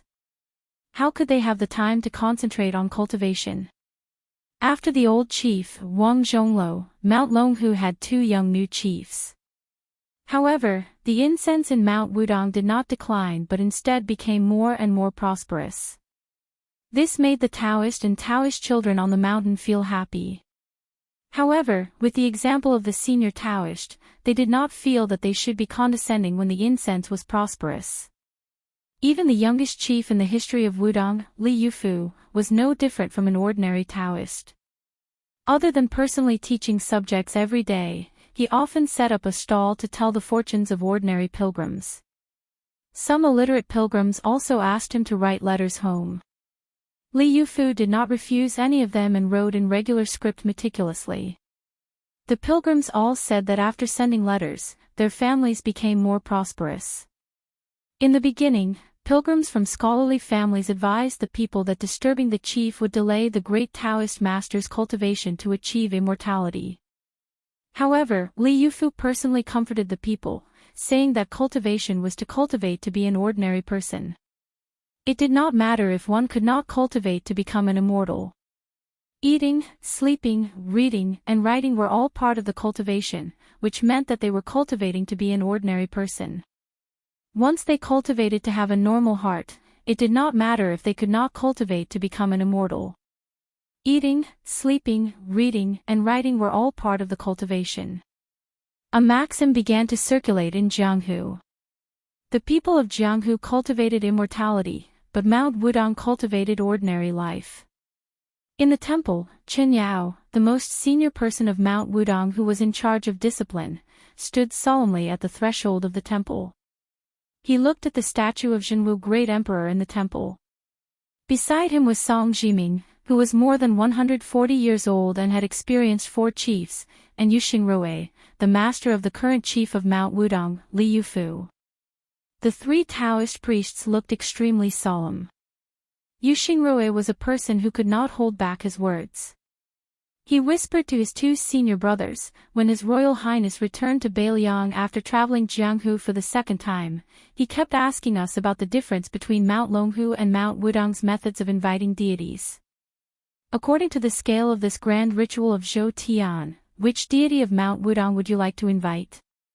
Originally, if little junior brother was willing to ascend, it would not be too difficult to invite ancestor Lu to descend. At least it would be slightly easier than attaining immortality. But then again, even if it is not as difficult as ascending to heaven, with His Royal Highness's current cultivation, the key has never been cultivation. Even with Mount Wudong's 81 peaks as the grand ritual of Zhou Tian, it may not be possible to invite a deity who should not be tainted by the mortal world. Senior brother Qin, senior brother Song, to be honest, I've always been unwilling to let Mount Wudong get involved in the secular world struggle for tripod cauldrons. It goes against ancestor Lu's teachings. Song Jiming smiled and said, Mount Longhu is anxious. They can't wait to transfer the fate of the entire Dragon Lake to that little celestial master so that he can enlighten his orifices. But cultivation is like climbing a mountain. One has to be down to earth and climb the stairs. There is no such thing as letting the mountain come and help me. Mount Longhu has produced many deities with the surname Zhao, but, before the old Taoist priest could finish, Chen Yao suddenly turned around. A bolt of purple thunder smashed down from the sky. Chen Yao frowned and said, that little celestial master is indeed not vulgar. He forcefully enlightened his orifices at such a young age. How good would it be if he could do it step by step? There is one more fully deserving Taoist priest in the world. So what if he suppresses Mount Wudong? At this time, the 3 seniors of Mount Wudong did not know that the 5 words, banishment to 3,000 miles, on the statue of Zhenwu the Great behind them were gradually disappearing. Chapter 838. On the Spring God Lake, there were many navy warships. The king of Jing'an, Zhao Sun, personally boarded one of the yellow dragon warships. Beside the king, who was wearing a bright yellow robe, there was a woman with a white veil covering her face. She had a graceful figure. The strategist behind the scenes, who had been following him like a shadow, did not follow him today. The reason was that Zhao Sun was selfish. After the sudden death of the old king of Jing and Zhao Heng, the number of trusted aides of the young king could be counted with one hand. Among them, there was only one man and one woman that he trusted. There was no need to talk about the blind Lu Su. Both the old and the new king treated him as a national scholar. Zhao Sun was also well aware that in addition to the shaky title of King of Jing'an, the most precious thing was still the strategist with extraordinary military strategy. Zhao Sun sincerely valued Lu Su, even to the point of reverence. But because of this, when Lu Su intentionally or unintentionally showed indifference to the woman beside him, it made Zhao Sun very embarrassed. He was afraid that Lu Su would be displeased. As the Lord of Qingzhou, he never brought the woman into the Jing'an palace. Instead, he hid her in a golden house in the city. For her, he even avoided the matter of concubines several times. It was enough to show her position in the young king's heart. Zhao Sun quietly reached out his hand, wanting to hold her hand, but she gently glared at him. The young king resentfully withdrew his hand. Not only was he not annoyed by her insensitivity, he was instead full of joy. This kind of woman was the most similar to the woman who was destined to be unattainable in this life. Nominally, the previous Princess Jing'an, Pei Nanwei, had already died for love. If she was at his beck and call, and obedient to his every command, even if the woman beside him looked like Pei Nanwei, Zhao Sun would not favor her and would have long regarded her as a chicken rib. Zhao Sun looked around.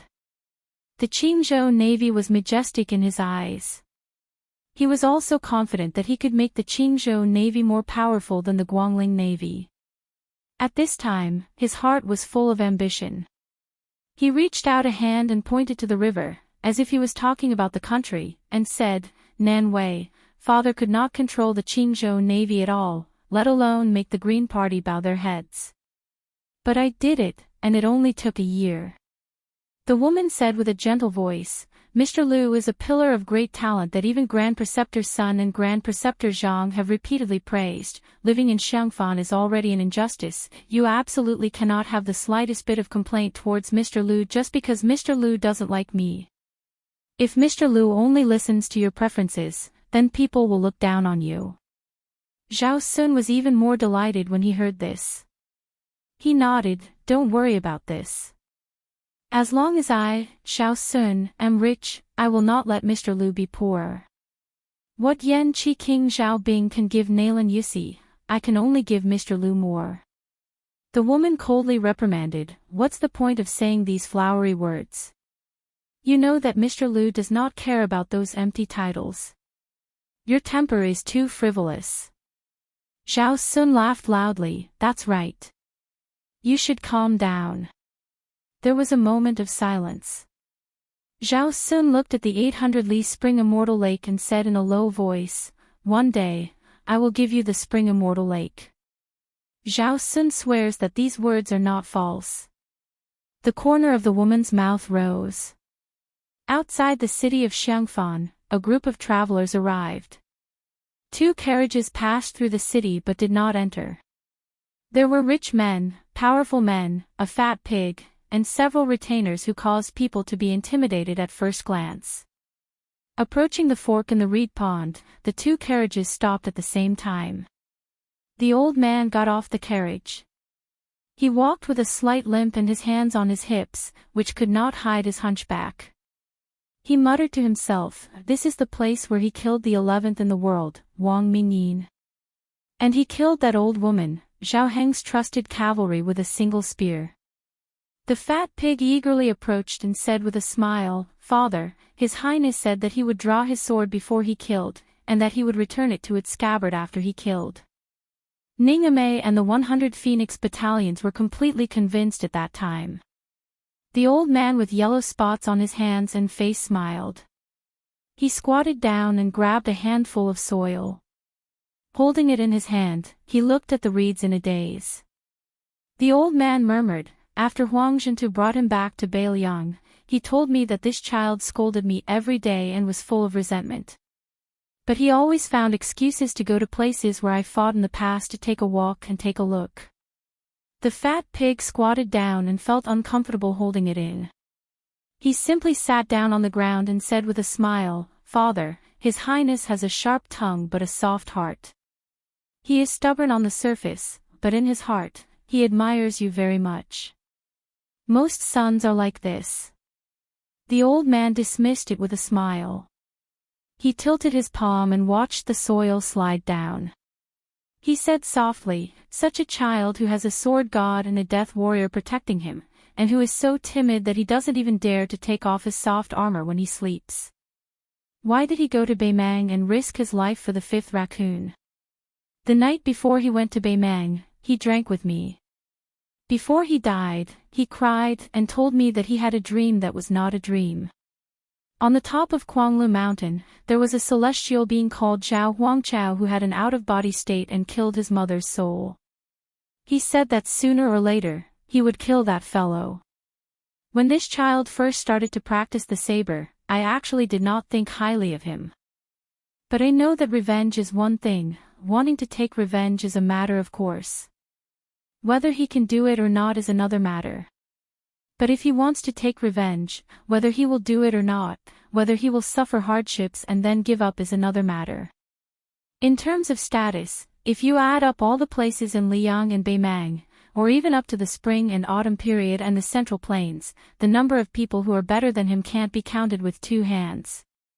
However, to be able to dare to kill Su Huainan, kill the fifth raccoon, kill Luo Yang, kill the celestial being, and persist in doing what he wants to do step by step, it really can't be considered many. The old man wiped his sleeve with the hand that was grabbing the mud, and then took out a jade bracelet that had a few strands of green left in it from his other sleeve. The jade was dropping too quickly, not to mention that it was of a tender type and had a poor water source, so it wasn't worth much. The old man smiled and said, "When I was young, I had the best taste in women in the world, so I was a complete mess when it came to choosing these things. I wholeheartedly wanted to earn money to buy something presentable for my future wife, but I couldn't save any money, so I shamelessly borrowed 50 taels of silver from Sun Ping. In the end, I bought this damn bracelet, but it began to drop a few days after I gave it to her. Only then did I know that I had been cheated badly." However, the child's mother didn't mind and kept wearing it. The old man placed the bracelet on his skinny cheeks. "It was cool," he said softly. "That night, bald Donkey Yang asked me to drink. She said she was going out to buy more wine. She took off the bracelet and put it in her room. At that time, I didn't think much of it." The old man continued speaking. He put the bracelet back and slowly stood up. He calmly said, "Whoever dares to obstruct the scholars from moving north into Bailiang, kill them." Bailiang's tiger paw attack was unknown. At the lakeside of the Spring God Lake in the Quick Snow Mountain Villa. It was unknown whether it was Zhao Ningxin from the Celestial Master Mansion or the first Grand Master of the Dragon Tiger Mountain. The Taoist priest was covered in purple gold. His face was blurry, but he had a majestic celestial aura. When an ordinary man was angry, blood would splatter 3 feet. When the emperor was angry, millions of corpses would fall. So what if the celestial was angry? The Taoist priest, whose aura was even more imposing than Quanglu Mountain's Qinglong Zhao Huangchao, shouted, "How dare you, Su Fengnian, use the Yin object to bring chaos to the human world? You don't know that the net of heaven has a long arm. Under the majestic heaven's way, why don't you surrender?" The Spring God Lake was turbulent. The lake's waves rose more than 10 feet high. They were almost as high as the mountain villa's eaves. The Taoist priest floated. Not a single drop of the lake water flowed into the Quick Snow Mountain Villa. Su Fengnian laughed savagely. His laughter spread throughout the mountain villa. The celestial was furious. This evil ant in front of him dared to be so impudent. Su Fengnian restrained his laughter. His expression was solemn. "You and that Zhao Huangchao, open your dog eyes and see who is the real mortal." Above the spring god lake, the world suddenly lit up. It was as bright as day. Su Fengnian closed his eyes. His hands were placed in front of his abdomen, as if he was leaning on a sword. There was a turtle in the spring god lake. There was a wordless heavenly steel on the turtle's back. The turtle's back, which was as big as a hill, slowly appeared. Su Fengnian stood alone. Behind him, a celestial's golden foot suddenly stepped on the turtle's back. A giant python rolled out of the lake and coiled around the turtle. After the golden foot, a glorious golden body appeared in the world. It was 100 feet tall and looked down on the world. The Jinwu Great Emperor guarded the north and ruled the Black Tortoise. The sound of Sanskrit and heavenly music was endless. A celestial maiden scattered flowers in the sky. They appeared in a flash and then disappeared in a flash. Su Fengnian said slowly with an expressionless face. His voice was as loud as a bell. "How can a celestial be in front of Jinwu?" The face of Xiao Ningxian, who was more majestic than the emperor of the mortal world, suddenly blurred and became clear. The purple and gold aura around his body could not be maintained. With a slight hesitation, Jinwu Great Emperor, who was hundreds of feet tall, raised his hand and chopped down with a huge sword that did not have a solid shape. It directly shattered the so-called celestial body of the first Dragon Tiger sect's ancestral master. 1,000 miles away, the Dragon Lake in the Heavenly Master Mansion was boiling. None of the Lotus of Providence was left. They all withered and withered, leaving only a small bud floating helplessly. A middle-aged Taoist living on Mount Longhu was flustered and exasperated. His body seemed to be bound by the supreme heavenly Tao. His knees were forced to the ground, creating 2 pits. That was not all. His head was pressed down as well. The Taoist faced Jinwu and knelt down. The Taoist who didn't cultivate the heavenly Tao and only lived in seclusion said with difficulty, "Dragon Tiger Mountain has harmed the Zhao family." Chapter 839. Xiao Ningxian, who had been beaten back to his original form, stood on the spring god lake in a daze. He was truly out of his wits. His red robe fluttered around him like a glutton eating a plate of delicious food. Su Fengnian ignored the young Taoist who had mobilized so many people to invite the first Taoist master. He stepped on the Kuei turtle and carried the wordless stone tablet on his back as he paddled towards the spring god lake. Jinwu Great Emperor's golden body turned around and faced the Qingzhou navy. In an instant, they were only a few miles apart. Su Fengnian lifted his foot and Jinwu Great Emperor followed like a shadow. He lifted his golden foot and was about to stomp down. The navy warship surrounded the shore of the spring god lake in an arc. The yellow dragon warship that the king of Jing and Xiao Sun was on was the first ship to bear the brunt of the attack. It was about to be stomped down by the golden body. Most of the sailors had already prostrated themselves on the ground and awaited their deaths. The retinue of the king's mansion was much more decisive. They ignored the fear in their hearts and leaped up in an attempt to block the foot of the immortal for the young king. In an instant, more than 20 people took out their weapons and rushed towards Jinwu Great Emperor. However, they were all crushed back to the ship by the power of the stomp. Xiao Sun's face was pale. He held the cold hand of the woman beside him and looked at the sky. Just when Xiao Sun thought that he was going to die, a man in a plain Taoist robe swept across the water like a dragonfly skimming the surface of the water. He stepped on the flags of the warships and crashed into Jinwu Great Emperor's foot. Su Fengnian hesitated for a moment but still stepped down slowly. Jinwu Great Emperor continued to step down. The young Taoist's shoulder was badly mutilated. He gritted his teeth and said, "Your Highness, you can't rely on the power of heaven to kill people. Even if you use the black tortoise Dharmakaya for a moment, the celestial court and your real body will." Su Fengnian was expressionless as he continued to step down. The young Taoist was already forced to land on the yellow dragon warship. The entire warship began to sink into the lake, leaving only the king of Jing'an and Zhao Sun above the surface of the lake. After the Taoist panted, he knelt down on one knee and resisted Jinwu Great Emperor's golden body and golden feet. He told Su Fingnian intermittently in a secret language with great difficulty, Huaibei's ranger He Zhu risked his life to deliver a token to your highness. It can't be delayed. At this moment, he has already rushed to the outside of the Quicksnow Villa. His life is hanging by a thread. Su Fingnian frowned and withdrew his foot. Jinwu Great Emperor finally could not maintain his 100 feet golden body and slowly dissipated. The wordless monument on the back of the big turtle cracked inch by inch. Su Fingnian looked back with a complicated expression. Originally, with Zhao Ningxin's cultivation and the foundation of Dragon Tiger Mountain, the first generation of the founding ancestor, and the other invited the supreme Dharmakaya of Jinwu Great Emperor. Both Dragon Tiger Mountain and Wudong Mountain could be said to have used all their strength. Even a blind man would know who was better and who was worse.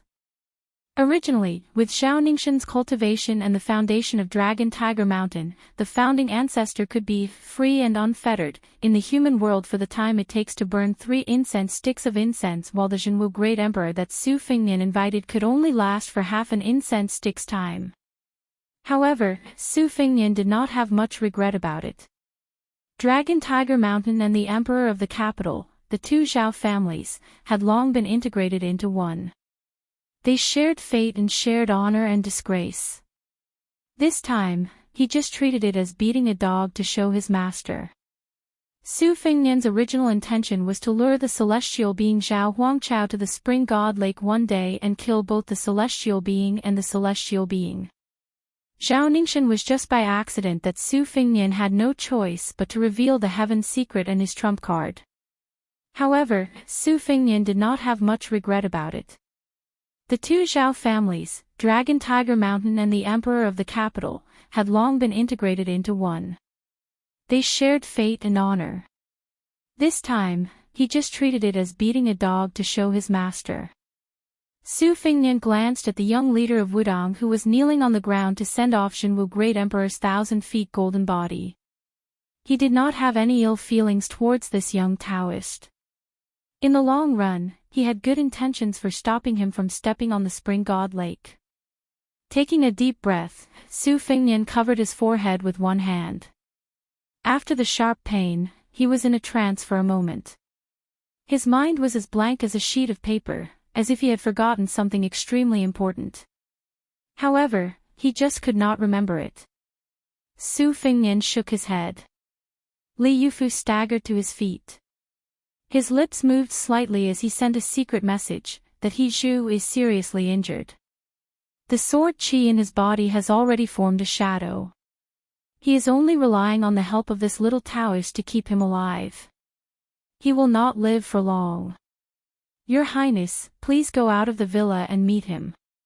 Su Fingnian rushed back to the villa and stood on the roof of the courtyard to look down. He saw that a rider took advantage of the turmoil in the villa and rushed straight to the gate. The young ranger seemed to be trying his best to say something. However, at this time, the people in the villa were so shocked by the 1,000 feet golden body that came and went that they had no time to care about such a rude nobody. The galloping ranger was like a headless fly.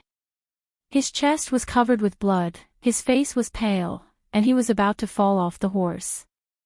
In his blurred vision, the ranger saw a figure rushing over from the wall and helping him down from the horse. He sat on the ground against the wall and blood kept oozing out from the fingers covering his mouth. The white-haired young master in front of him knocked on several aperture acupoints to stop the vicious sword qi that was wantonly running around in his body. The young master asked in a deep voice, I am Su Fingnian. What do you want to give me? The ugly ranger took out a hairpin from his arms and handed it to Su Fingnian with trembling hands. He said in a hoarse voice, I am He Zhu. I met a young devil who killed people on the street and was seriously injured. I was saved by a Miss Jia. She asked me to send this hairpin to Bailiang. She said that she and young Master Su did not owe each other anything, due to the final radiance of the setting sun before his death. He Zhu, who had regained some of his vigor, squeezed out an ugly smile and said slowly, I was injured by the sword qi and rushed to Beiliang. I heard that there were scholars from Shangyin Academy who were rushing to Beiliang, so I wanted to go with them. I could only blame myself for being incompetent and fainted halfway. Fortunately, I was saved by Jinrenli, the leader of Wudang's sect. Then I knew that young Master Su was in the villa. If I had known that young Master Su was His Royal Highness in Beiliang, I would not have agreed to this at that time. After all, the He family in Huaibei was exterminated by General Su. But since I have promised Miss Jia, I have to keep my promise. I have to. Su Fingnian held the blood-stained hairpin tightly and asked softly, How is Miss Jia? The ugly ranger said worriedly, I only know that Miss Jia has been fighting with 3 powerful devils for a long time. One of them has an amazing sword qi and killed people along the way. He calls himself Cut Willow. The other 2 also have an accent of Beimang. Jinrenli of Wudang's sect has revealed the secret of heaven. They are most likely level 1 masters in Beimang. When Miss Jia gave me the hairpin, she was in Qinghu City, which is more than 200 miles away from here. She was seriously injured in an alley called Plum Alley in the south of the city. I hope young Master Su can hurry to rescue her. Su Fengnian nodded and held his hand. He slowly injected genuine qi into his hand to prolong his life. I see. He Zhu shook his head and said, Young Master Su, you don't have to worry about my life or death. Li Yufu floated over. Su Fengnian stood up and bowed deeply to He Zhu. Li Yufu said softly, Your Highness, don't worry.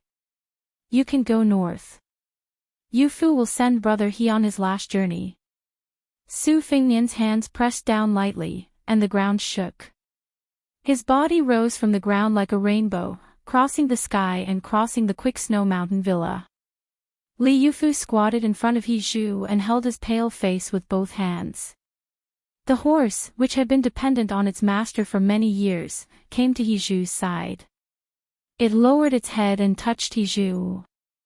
Then it knelt on the ground and leaned against the corner of the wall to shelter its master from the cold. He Zhu asked with a smile, Jinrenli, do you have any wine to drink? Li Yufu, whose shoulder was stained with blood, was in a dilemma. He Zhu shook his head and said with a smile, Forget it. I don't have any money for wine. It was said that people were so poor that they could only make a ringing sound. However, He Zhu's pockets didn't make any ringing sounds at all. He Zhu had only been a wine tax collector in a small town. He was not good at reading people's faces. After a few years of muddle-headedness, the money he earned was only enough to take the horse that the military camp did not want. He wanted to walk around Jianghu and see. If only he could use poetry to buy wine. Young man is chivalrous and makes friends with 5 heroes. Liver and gallbladder holes, hair stands up. In the negotiation, life and death are the same. A promise is worth 1,000 gold, a promise is worth 1,000 gold. The young paladin's murmur gradually faded away. Li Yufu did not want to let go for a long time. After a long time, the horse whimpered. Li Yufu stood up and put He Zhu on the horse's back. He led the horse out of the snow mountain villa slowly. Chapter 840. I originally said that I would upload the big chapter today. P.S. There is a WeChat public platform on the book in the snow. You can add me as a friend after scanning it. The villages of Tian Village were scattered all over the place. There were more than 6,000 trees planted in a large orange garden. The yellow oranges produced by the oranges were the second-class tributes of the imperial palace. However, after winter, the oranges were not full of fruits. However, there was a custom in the orange garden that every orange tree would leave 1 orange for the winter, which meant that there would be enough left to welcome the new year. No matter how bold the naughty children in the village were, they did not dare to climb the trees to steal the oranges. Every time they played around the orange garden, they only dared to look from afar. At this time, the orange garden was vaguely red. A young man in a green robe who looked like a scholar broke into the orange garden. He gently flicked his fingers and some weather-beaten red oranges fell down. He held them in his arms. Without peeling the skin, he ate half of the oranges in one bite and chewed. The handsome scholar was followed by a skinny old man with an ordinary face, who looked like an orange farmer guarding the garden. The young man grabbed an orange and grinned at the old man. The old man shook his head, indicating that he was not interested in the orange. The young man chewed the orange meat and peel and said vaguely in Baimang language, "The south of Liang River is really a good place where people won't starve to death. In the future, if I kill all the way here, I must get a good land from Li Mibi. I don't need to be an official." The old man glanced at the young man's back. There were 3 cocoon-like holes, which forcibly blocked the injuries. 2 swords and 1 knife had penetrated his body. Fortunately, he was still alive. The young man who was seriously injured did not care. He took 2 bites of an orange and quickly finished a whole bag of oranges. He reached out and patted the dust on his clothes, which affected his wounds. He could not help but grit his teeth and gently brushed a cocoon wound on his chest with a finger. The other 2 sword holes on his body were still manageable, but the knife wound under his finger was insidious. It was caused by a hand knife, which was not inferior to his specialty, Lu Qingyin. Thinking of the girl who carried a withered sunflower, the young man felt a headache. If he had known earlier, he would have continued to fight with the black-clothed youth outside the city instead of exchanging opponents with the sword Qi. At that time, he only thought that the unknown girl was fierce, but she was not as powerful as Su Longxiang, who was born with a Vajra body. In Shenhui City, he used a skillful sword to exchange for Su Longxiang's 2 swords with only brute force. He did not feel that he was at a disadvantage. In fact, he had a slight advantage. However, he really could not withstand the expressionless gaze of the youth who pulled out the willow shadow sword from his body. It was a pity that the short sword that he always carried with him was twisted into a piece of scrap iron by the youth. A section of willow dressed in a scholar's attire turned his head and laughed. "Old moth, I heard that Huang Qing fought with that kid until the sky darkened and the earth darkened." Just the sword alone was twisted into a piece of scrap iron by the youth. The old man with the strange name nodded his head. Seeing that the cocoon on a willow was bleeding, he quickened his pace and stuck to his back. White thread seeped out of his fingertips and slowly weaved a cocoon on the wound of the willow. Out of the corner of the old man's eyes, there was a tall and burly figure standing on a small slope, as if he was looking into the distance. He flicked an orange from the willow and threw it to his companion, who was a head taller than him. That person did not even turn his head. After catching the orange, he rubbed it in his palms and fell into a daze. It was a woman. Her figure was fat and the clothes she wore were too loose for a 7-foot man, but it still looked tight on her. She wore a Baimang woman's 5 weapons pendant on her head, and her face was smeared with yellow tassels. Unfortunately, her appearance was below average. Not only did it not add to her beauty, but it also made her look nondescript. A jade belt was tied around her waist, hanging from it were small knives, small pouches, small flints, and many other small unpractical objects. It was a dazzling array. She looked like a woman who knew how to live her life. She glanced at her, squatted on the ground, and rubbed his cheeks hard. He sighed heavily. He and 2 other genuine level 1 masters were still being chased by the little girl. Where was the justice? He and Old Moth were not only level 1 masters, but also the top figures in the spider web who were extremely proficient in assassination. If the news spread out, not only would he lose face, but the spider web would also lose face. Even Old Moth, one of the 2 cocoons of the spider web, said that the little girl was born to be in this bowl of rice. However, the little girl's days were bleak. She suffered from Old Moth's cocoon bind and Murong Nyang's palm, and one of her arms was crippled by him. She was not far from death, but she was still unwilling to give up. Until today, Old Moth thought that the next time she showed up, it would be the day she completely left Jianghu. Old Moth looked around and said to himself, the little girl is proficient in Chimenduanjia. She is an expert in both earth escape and water escape. Last time, we suffered a loss by the river. Princess Murong specially chose this village with soft soil and many ditches. She probably wants to generously give the little girl a chance to end this long-distance raid, so that we don't have to worry about her. Old Moth sneered and said, the little girl is very clever. She won't take the bait. Chapter 841. Beimang's cobweb elder, who was nicknamed Old Moth, shook his head and laughed. The young lady's methods are ingenious, but unfortunately, her body can't keep up. She's continuously injured and won't be able to hold on for long. If the princess is more ruthless, she won't even give us this opportunity. With the three of them relying on each other, the young lady might have died silently on the way. It's a pity. The princess is different from us, who licks blood on the edge of our blades. She's more broad-minded. One section Willow glanced at the sturdy back of the woman and smiled knowingly. Not only is she broad-minded, but her breasts are also slightly bigger. Old Moth wasn't a sly official, but he didn't continue. After all, the young lady was a junior of the same clan who was favored by the empress. Beimang had two royal surnames, Murong Baoding, who had been famous for a long time.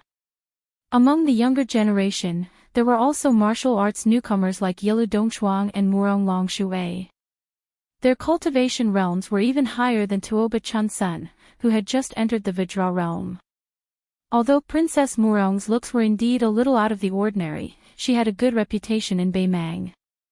She was familiar with the local customs of Liang like a scholar from the Central Plains. What was even rarer was that even though she was a descendant of the imperial family and had absolute arts, her temperament wasn't the slightest bit disagreeable.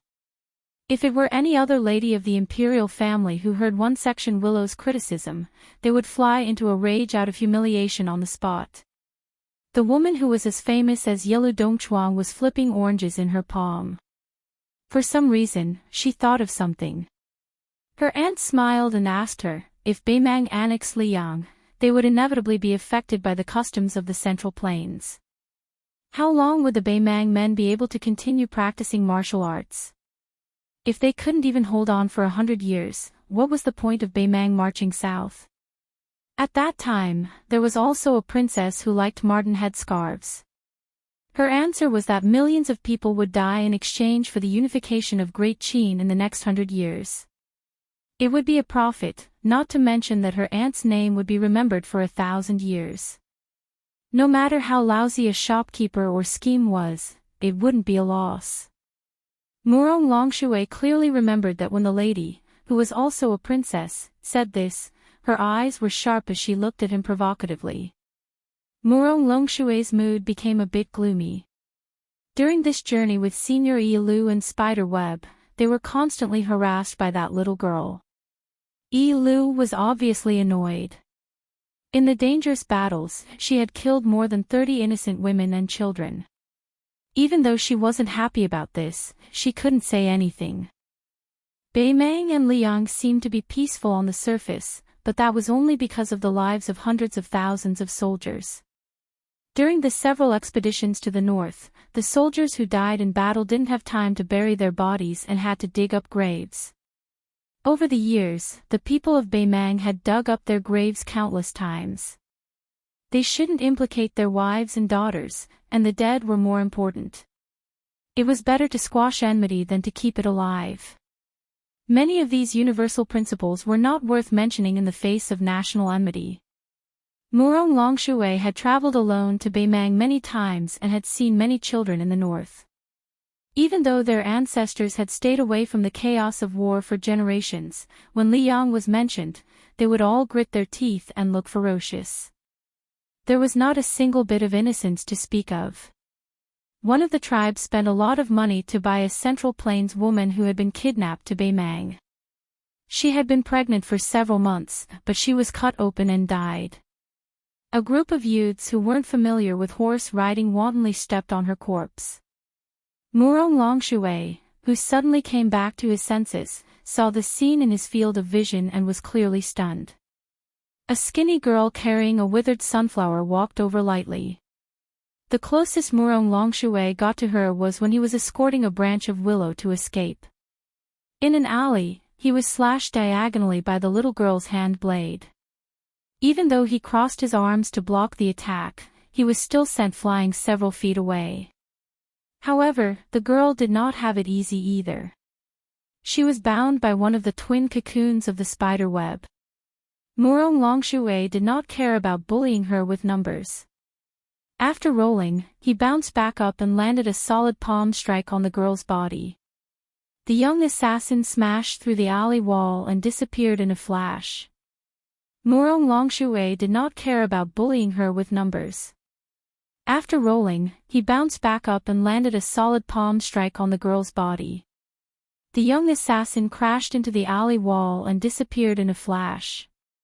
Murong Longshui did not have much malice towards her. However, this girl's disruption had delayed too much of the Taiping Commandery's plan. She had to die. A branch of willow stared at the young assassin and said in bewilderment, "With her current pitiful state, there is still a slight chance of success if we ambush her." She walked out so openly. Does she think we are scared? Old Moth hesitated. She most likely has a method of mutual destruction. A branch of willow shook his head. With the chaotic aura she exudes, she doesn't have that ability. Old Moth said in a low voice, "I remember Master said that there is fate above aura." A branch of willow immediately laughed.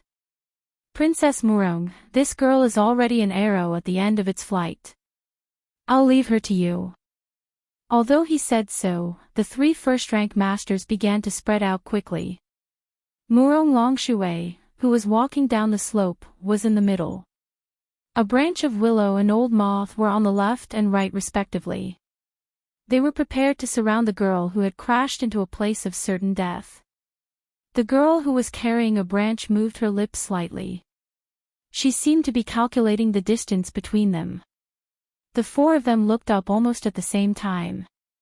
Between the girl and the 3 of them, an uninvited guest crashed down from the sky with a loud bang. Amidst the commotion, the white-haired young man had his hands in his sleeves. His back was facing the assassin while he faced Murong Longshui and the other 2. Chapter 842. The tall and sturdy Murong Longshui stared fixedly at this guy who had appeared out of nowhere. In Liang, the imperial court clamped down on the discussion, and only a few rumors managed to slip through the net.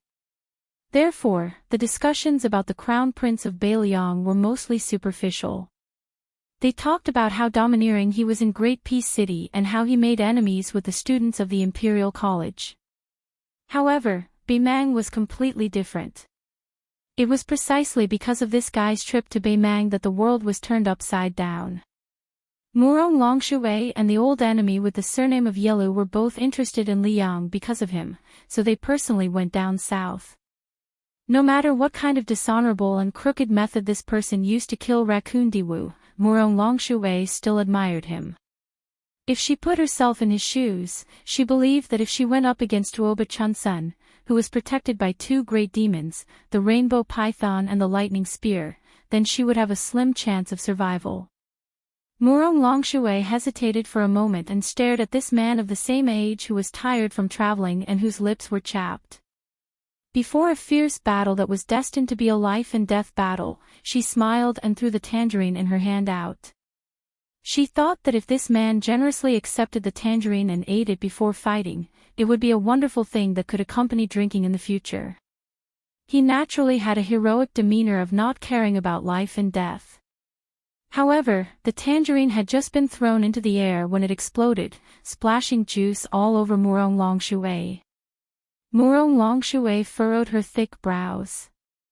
This crown prince of Beiliang was too petty. A man's jianghu was mostly black, white, and gray.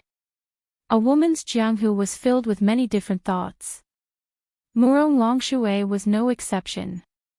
Yi Yulu saw Murong Longshui suffer and was secretly delighted.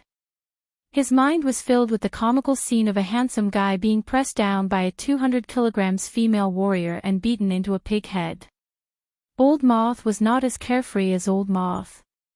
His footsteps were steady and he was not in a hurry. The current situation was no different from a heaven-sent opportunity for the three of them. That crown prince was being dragged down by the heavily injured young lady. It would be easier for him to fight the three of them alone. A willow leapt onto the branch of an orange tree beside him and looked into the distance, ensuring that there were no large groups of cavalry participating in the encirclement. It was better to be safe than sorry in other people's territory. After Su Fingnian landed on the ground, she took a deep breath and ran towards Murong Longshui, who was the closest to her.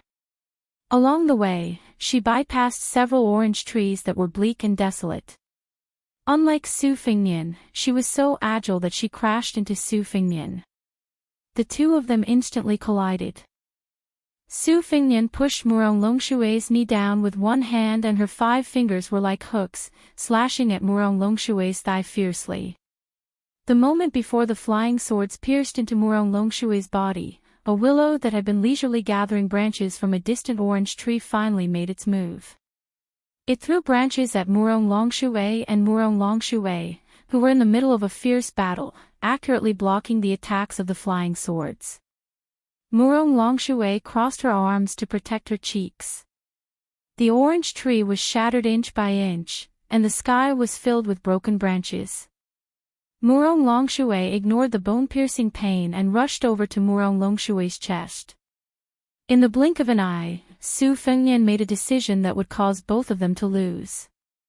Not only did she not pull back her fists, she planted her feet into the ground, and her fists moved smoothly. Just as all the flying swords were about to pierce into Murong Longshui's body, a willow that had been leisurely gathering branches from a distant orange tree finally made its move. It continuously threw branches at Murong Longshui and Murong Longshui, who were in the middle of a fierce battle, accurately blocking the attacks of the flying swords. Murong Longshui crossed her arms to protect her cheeks. The orange tree was shattered inch by inch, and branches and leaves filled the air. Murong Longshui ignored the bone-piercing pain and rushed over to Murong Longshui's chest. In the blink of an eye, Su Fengnian made a decision that would cause both of them to lose. Not only did she not pull back her fists, she planted her feet into the ground, and her fists moved smoothly. Just as all the flying swords were about to pierce into Murong Longshui's body, a willow that had been leisurely gathering branches from a distant orange tree finally made its move. It continuously threw branches at Murong Longshui and Murong Longshui, who were in the middle of a fierce battle, accurately blocking the attacks of the flying swords.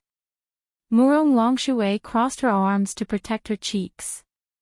The orange tree was shattered inch by inch, and the sky was filled with broken branches.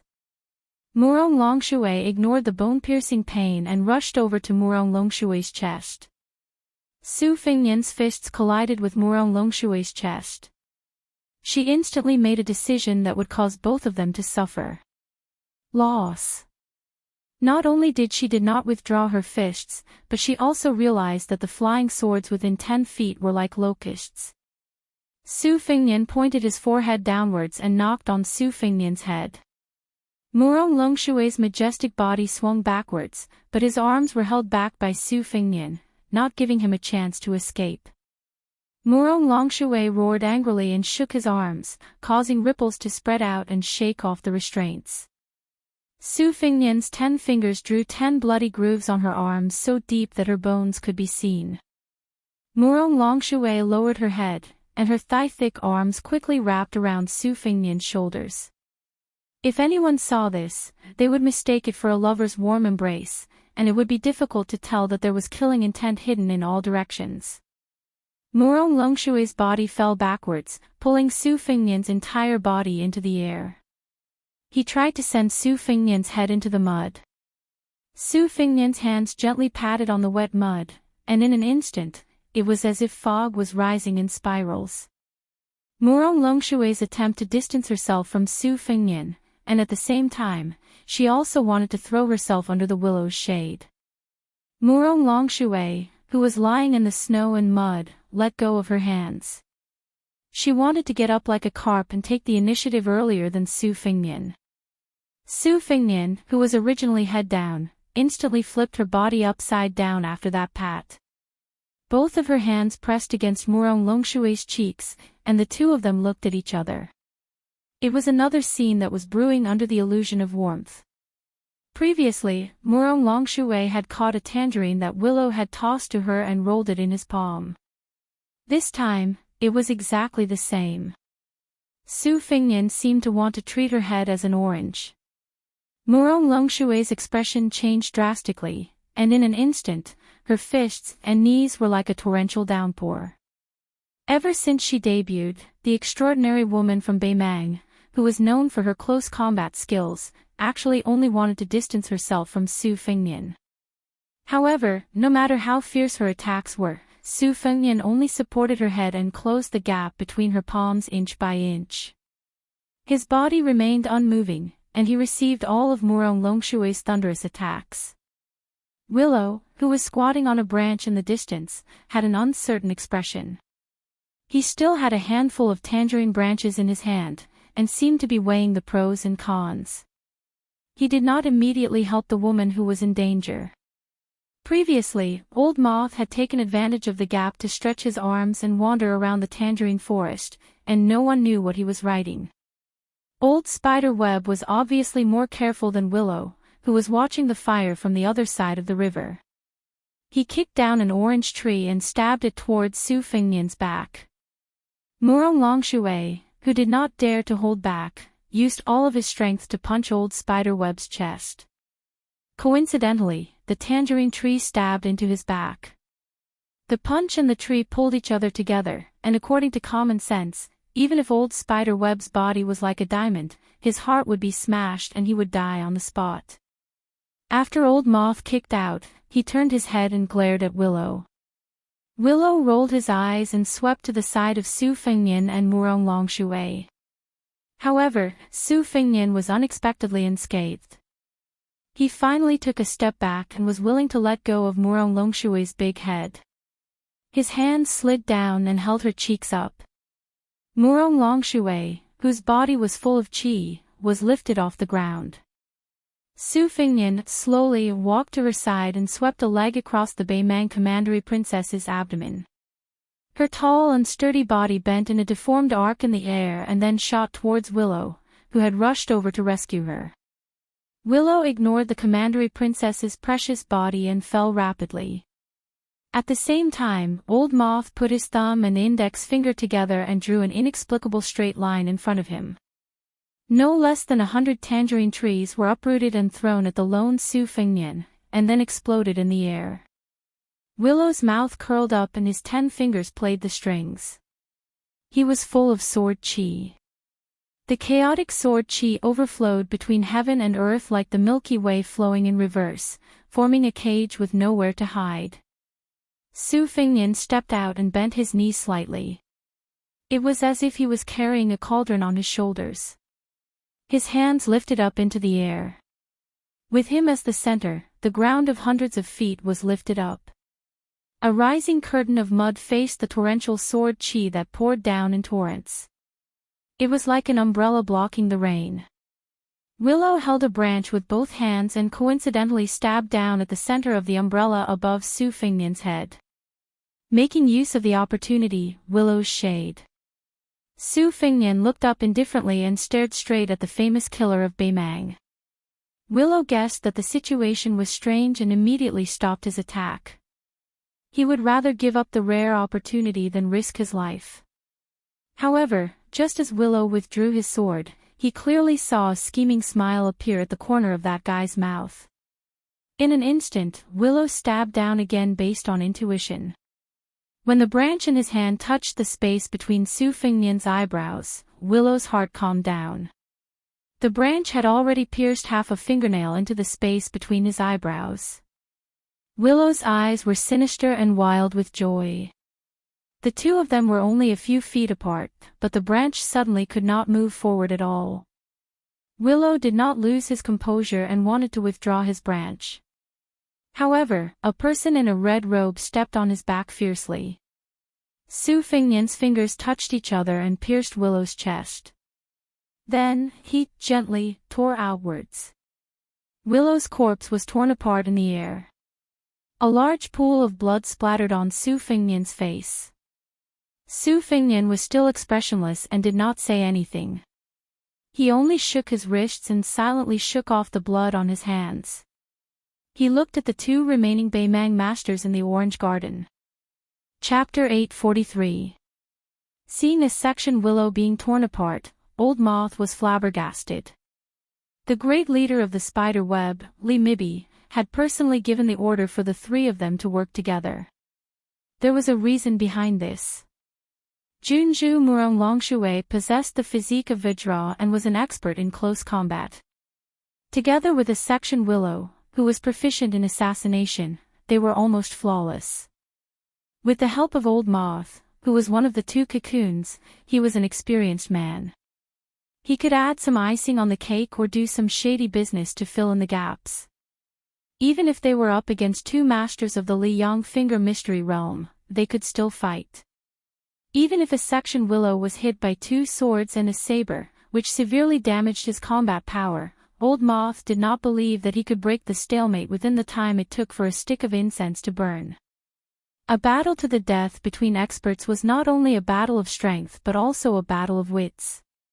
In fact, Old Moth could see some clues. At that time, a section Willow partnered with him and created a torrential rain of sword chi that poured down from the sky. Su Fengnian lifted up the ground to act as an umbrella and purposely revealed a fatal flaw at the handle of the umbrella. A section Willow also suspected that it was a trap and made a gesture of withdrawing his sword midway. However, for some unknown reason, a section Willow, who was famous for being good at capturing murderous intents, changed his mind and decisively stabbed his sword between his eyebrows. In fact, he almost succeeded. If a section Willow successfully retreated, not to mention the great merit of the spider web, it would not be difficult for the Empress to bestow a few princesses and princesses. Moreover, the tripartite balance of power between the Beimang, Liyang, and Beiliang would be weakened. Old Moth never expected that he would still be fine, while the one Willow that Li Mibi valued greatly could only die in a foreign land. It wasn't that Old Moth had never crossed a quagmire situation where his hands and feet were bound. A few years ago, he had even surrounded a finger-profound realm cultivator who wasn't willing to be recruited by Northern Mang with another cocoon. That was also a life-and-death battle. A newborn calf was not afraid of a tiger, but a middle-aged man would be afraid of death, let alone an old man like Old Moth who had licked blood from the edge of a blade for most of his life. He began to miss the canary he kept in the private courtyard of Northern Mang more and more. Old Moth always liked to pinch her body until there were strings of bruises on her body. If he had known that he would encounter the crown prince of the Beiliang who relied on an otherworldly item to reach the false state of celestial phenomenon, he would have brought along the cocoon who was proficient in many kinds of finger mysterious arts. Otherwise, he would have invited Sword Aura whose real name was Sun Xiaopu. Murong Longshui sat cross-legged on the ground. The severity of his injuries could not be seen. He smiled at Su Fengnian and said, "I heard that you met Tuoba Chunsun on the grassland. You were besieged by him, the Thunder Spear Duanbua Erwi, and the colorful python brocade sleeve man. At that time, I reckon that you had just entered the Vajra realm.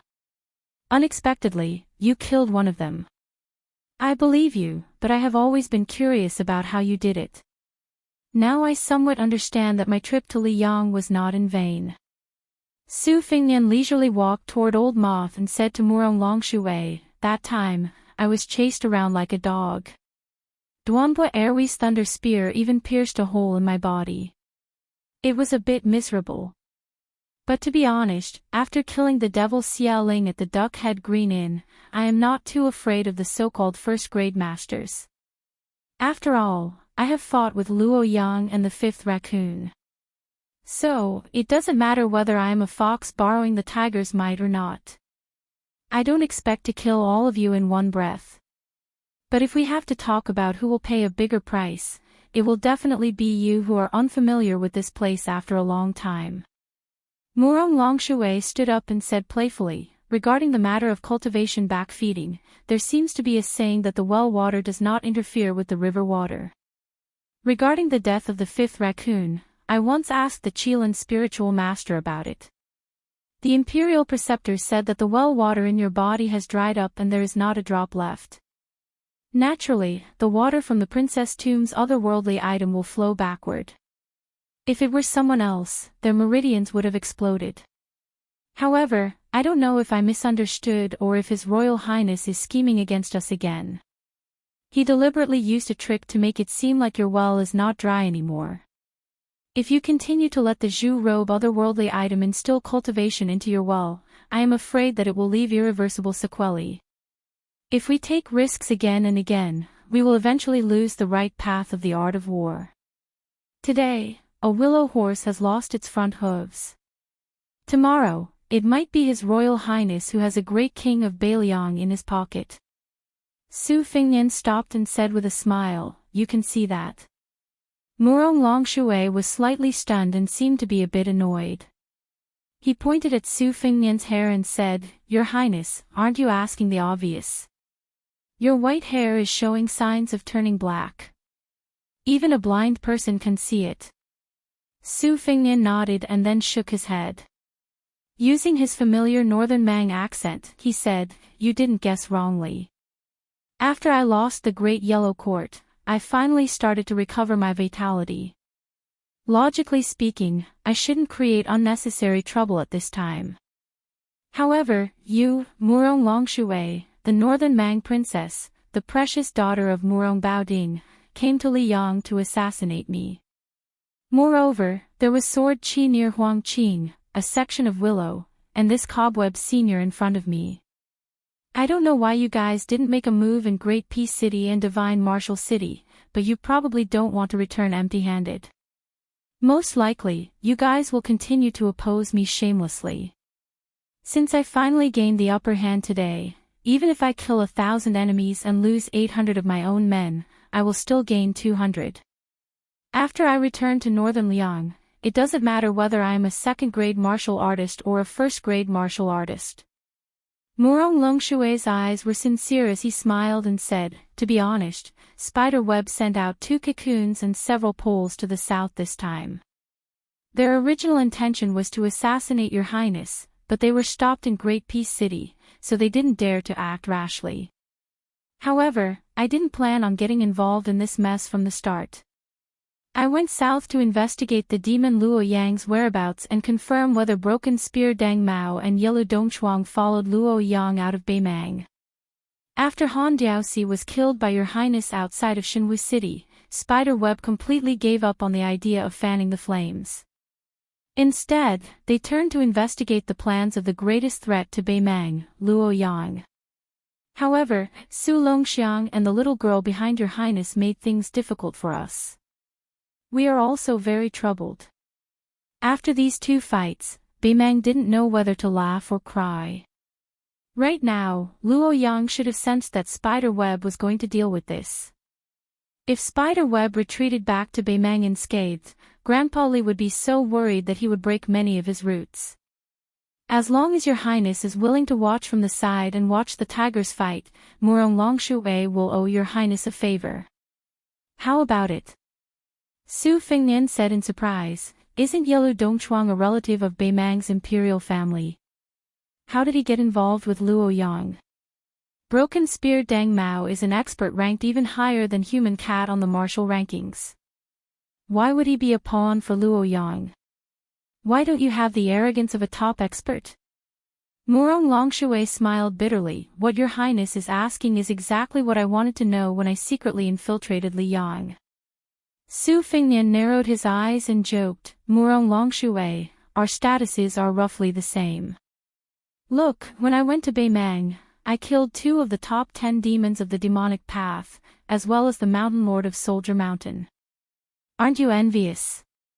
The tall and sturdy Murong Longshui smiled sweetly, "You're a man, and I'm a woman. What's there to fight for? Sooner or later, I'll marry and become a wife. If you want to fight for your dignity, that's the duty of that stuffy yellow dongchuang. Su Fengnian smiled, straightforward, I like it. Then you can leave. Don't forget, you owe me a favor. Murong Longshui smiled and asked, really? Chapter 844. Su Fengnian waved his hand. Old Moth, who had been left aside for a long time, finally felt relieved. He really didn't want to fight with a reckless fake heavenly phenomenon. In Beimang, no one would give face to the king of Beiliang, Su Shao. Old Moth was reluctant to admit that this white-haired young man was able to walk out alive and even bring 2 heads home. He was even more impressed that there were talents in Jianghu. Even if Beimang had Hong Jingyan, who had already achieved great things, Tuoba Chunsun, who gradually became more courageous in the face of setbacks, and Princess Murong and Little Prince Yilu, he only knew the depth of Liang Jianghu's heritage when he arrived at Liang Jianghu. Chess and Sword Music School's real name was Sun Xiaopu. When Taiping Ling joked that Beimang's swordplay was like rice in a barren field, Sun Xiaopu changed his name to Huang Qing. However, when he arrived at Liang, swordplay talents were like worthless weeds that were cut down again and again. The people of Liang didn't care at all, but their neighbors Beimang trembled with fear. When one's fate was flourishing, the land and water were good. When the land and water were good, talents would emerge. This was the common sense that all the dynasties followed. The empress couldn't hold back anymore. She didn't want to let the Zhao family of Liang slowly grow so that she could digest the power of the 8 kingdoms of spring and autumn. Unfortunately, man proposes, God disposes. The military god Tuoba was tricked by Luo Yang in the Arctic tundra. Even Taiping Ling, who was already the empress's teacher, was caught off guard. The empress was furious, but within a year, tens of thousands of elite cavalry were still led by the nose by white-robed Luo Yang and suffered heavy losses. In the end, she even fled to Liang. If Luo Yang turned to the Zhao family of Liang, it would definitely make Beimang's morale drop to rock bottom after the Beiliang cavalry's surprise attack on the border. Murong Longshui turned around and left casually. Old Moth was more cautious and slowly retreated. Su Fengnian stared at Old Moth and laughed softly. I said that princess can leave, but I didn't say that you can leave. Last time, a large group of Beimang assassins from the Jianghu wanted to infiltrate the border and assassinate Beiliang officials. If I remember correctly, it was Yurli Mibi who planned this. The 6 big and small leaders of the spider web personally took the lead. This debt needs to be settled clearly. Murong Longshui angrily turned around. Your Highness, isn't there no meaning in saying that? Su Fengnian said with a smile, Commandery Princess is sincere, but that old man Spiderweb is not very honest. He probably sent a secret message to Spiderweb. It is clear that he has not given up on his evil intentions. He wants to take advantage of the fact that I am alone to do something that he could not do in Great Peace City and Shenhui City. Su Fengnian flicked his sleeves, and 8 flying swords floated in front of him. Since you sent a wasp to send a message, then don't blame me for using my best sword tomb flying swords to kill butterflies and spiders. Murong Longshui and Old Moth looked at each other and retreated at the same time. At the same time, Su Fengnian did not hesitate to follow them. He kept a close distance and did not let the 2 escape. The little girl carrying the withered sunflower followed behind Su Fengnian without saying a word. In the distance, Murong Longshui imperceptibly slowed down his footsteps and secretly checked his qi. Su Fengnian suddenly sped up and the distance between them shortened from 400 feet to 300 feet. Murong Longshui, who originally wanted to use this to test whether Su Fengnian was strong on the outside but weak on the inside, sighed and began to retreat for real. She did not believe that Su Fengnian would let her go for a favor. There were only 2 possibilities why Su Fengnian did not immediately give chase after killing a section of the willow tree. The first possibility was that he did not have enough strength and was using all his strength to fight 1 against 3. His situation was not good. If that was the case, Murong Longshui did not mind severely injuring Su Fengnian in exchange for his life. The second possibility was that this treacherous prince, who was familiar with fighting to the death, was using his old trick again. He deliberately showed weakness again so that he could easily kill her and Old Moth, who were not weak. Old Moth could involve the hidden forces of Spiderweb, and Su Fengnian might be able to call for reinforcements. When the time came, the outcome would still be 50-50. Su Fengnian flew through the air to chase after the two. The young assassin he nicknamed Ms. Hehe followed behind him all the time. Su Fengnian wiped his face with his hand. His palm was full of blood. He hesitated for a moment and honestly said in a low voice, "That princess is very cunning. I have to puff myself up at my own cost. If it were not for her undying desire to kill me, I would have taken you and run away. I fought with Xiao Ningxian on the Spring God Lake, so I can't continue to let her instill her cultivation without any scruples. This is a good thing for me. The qi in my body is growing rapidly, but it is not beneficial to the current situation. It will only be a burden. In a day or two, no matter how fast my internal energy grows, it will not be able to reach the first level." Moreover, she was heavily injured in the battle with the human cat in Shenhui City. This time, killing a section of Willow was more or less a bluff. If it were not for that section of Willow foolishly running into us, we would have been exposed. But don't worry, they can't kill you. If they want to kill me, even if I stand still and let them kill me, it will still not be easy. It can be said that we are in an invincible position. The only difference is how much we earn from this transaction." The young girl snorted. Su Fengnian looked into the distance. "It would be best if we can capture that princess and the old man alive. Then I will make a big profit. Later, we will sit down and split the loot. With our friendship, I promise I won't cheat you." The young lady kicked Su Fengnian's buttocks. The nimble and agile prince nimbly flipped through the air, continuing to steadily rush forward. She said with a light laugh, "Even if there are reinforcements hidden in the shadows, they wouldn't dare to rush over in such a reckless manner. Moreover, it's not like I don't have a backup plan. Let's just slowly play a game of cat and mouse with these two northern man great figures. I can also use this chance to nurture my strength through battle, recover my cultivation, solidify the realm I lost and then regained. You are good at finding the right time and place to attack, while Suing is good at capturing auras. Let's give them a good time." After an entire day of cat and mouse hunting, Murong Longshui and Old Moth were extremely sullen. Su Fengnian had always maintained a distance of half a li from them. When they rested, Su Fengnian would slowly stop and harass and provoke them from a certain distance. When they moved forward, Su Fengnian would continue to tail them. There were even 2 times when he took the initiative to intercept them. When the first attack failed, he would make a prompt decision to retreat. It wasn't that Murong Longshui didn't think of taking the initiative, but Su Fengnian didn't give her the chance at all. He was adept at chasing and killing, and when he escaped, he was even faster than anyone else.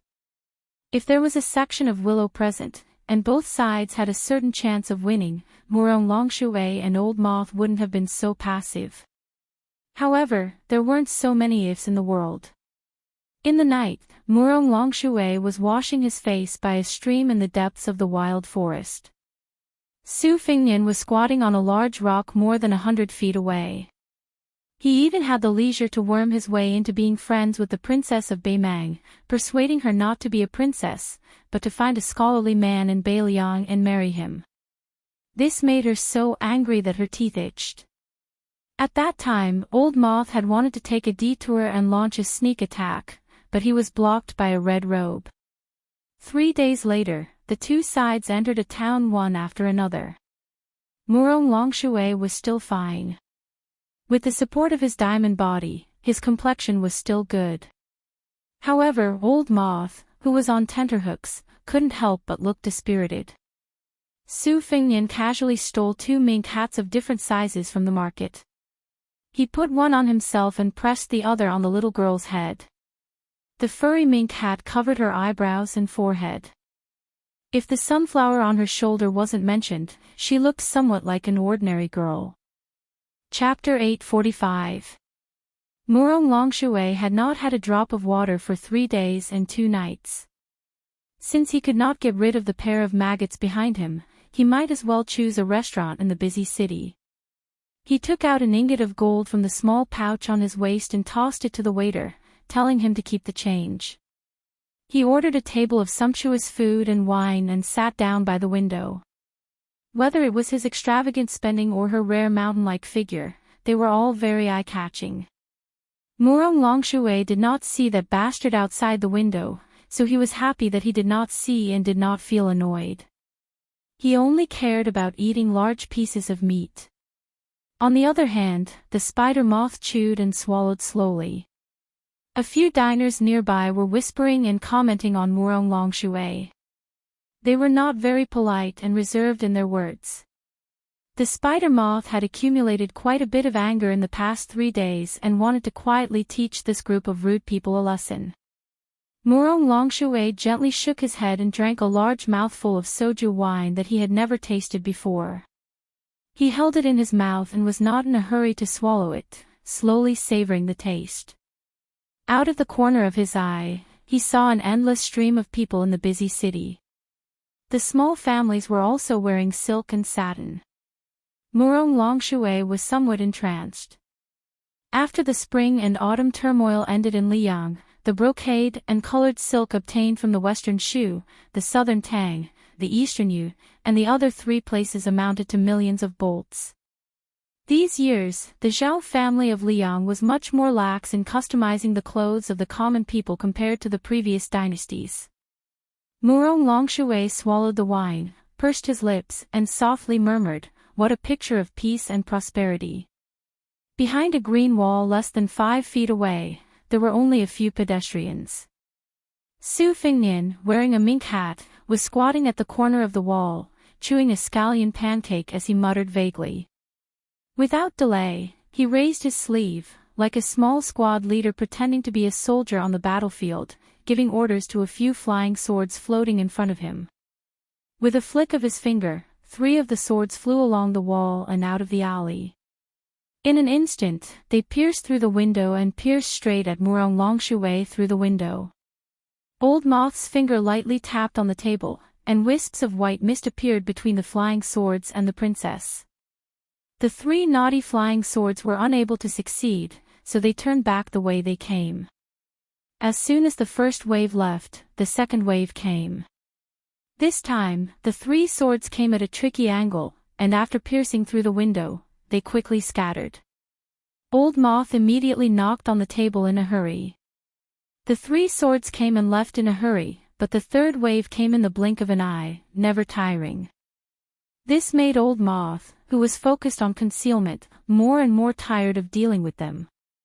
A few sharp-eyed drinkers saw the white mist by the window, and vaguely bright fireflies. Murong Longshui put down his wine bowl heavily. He had just advised Old Moth not to make a big fuss when she suddenly stood up, smashed through the window, and ran away in big strides. Everybody in the restaurant was dumbstruck. Could it be that this woman was a Jianghu heroine who had hidden her strength? Su Fingnian, who was standing at the foot of the green wall, quickly put a small half of the scallion pancake in his mouth and ran away. Murong Longshui stood in the middle of the alley, his 5 fingers hooked into the wall, crushing the bricks in his palms. His face turned ashen. Old Moth was also annoyed by Su Fingnian's endless tricks, but he did not know how to comfort that young Junju. The reason why they didn't give chase was because this kid's flying sword technique was too accurate.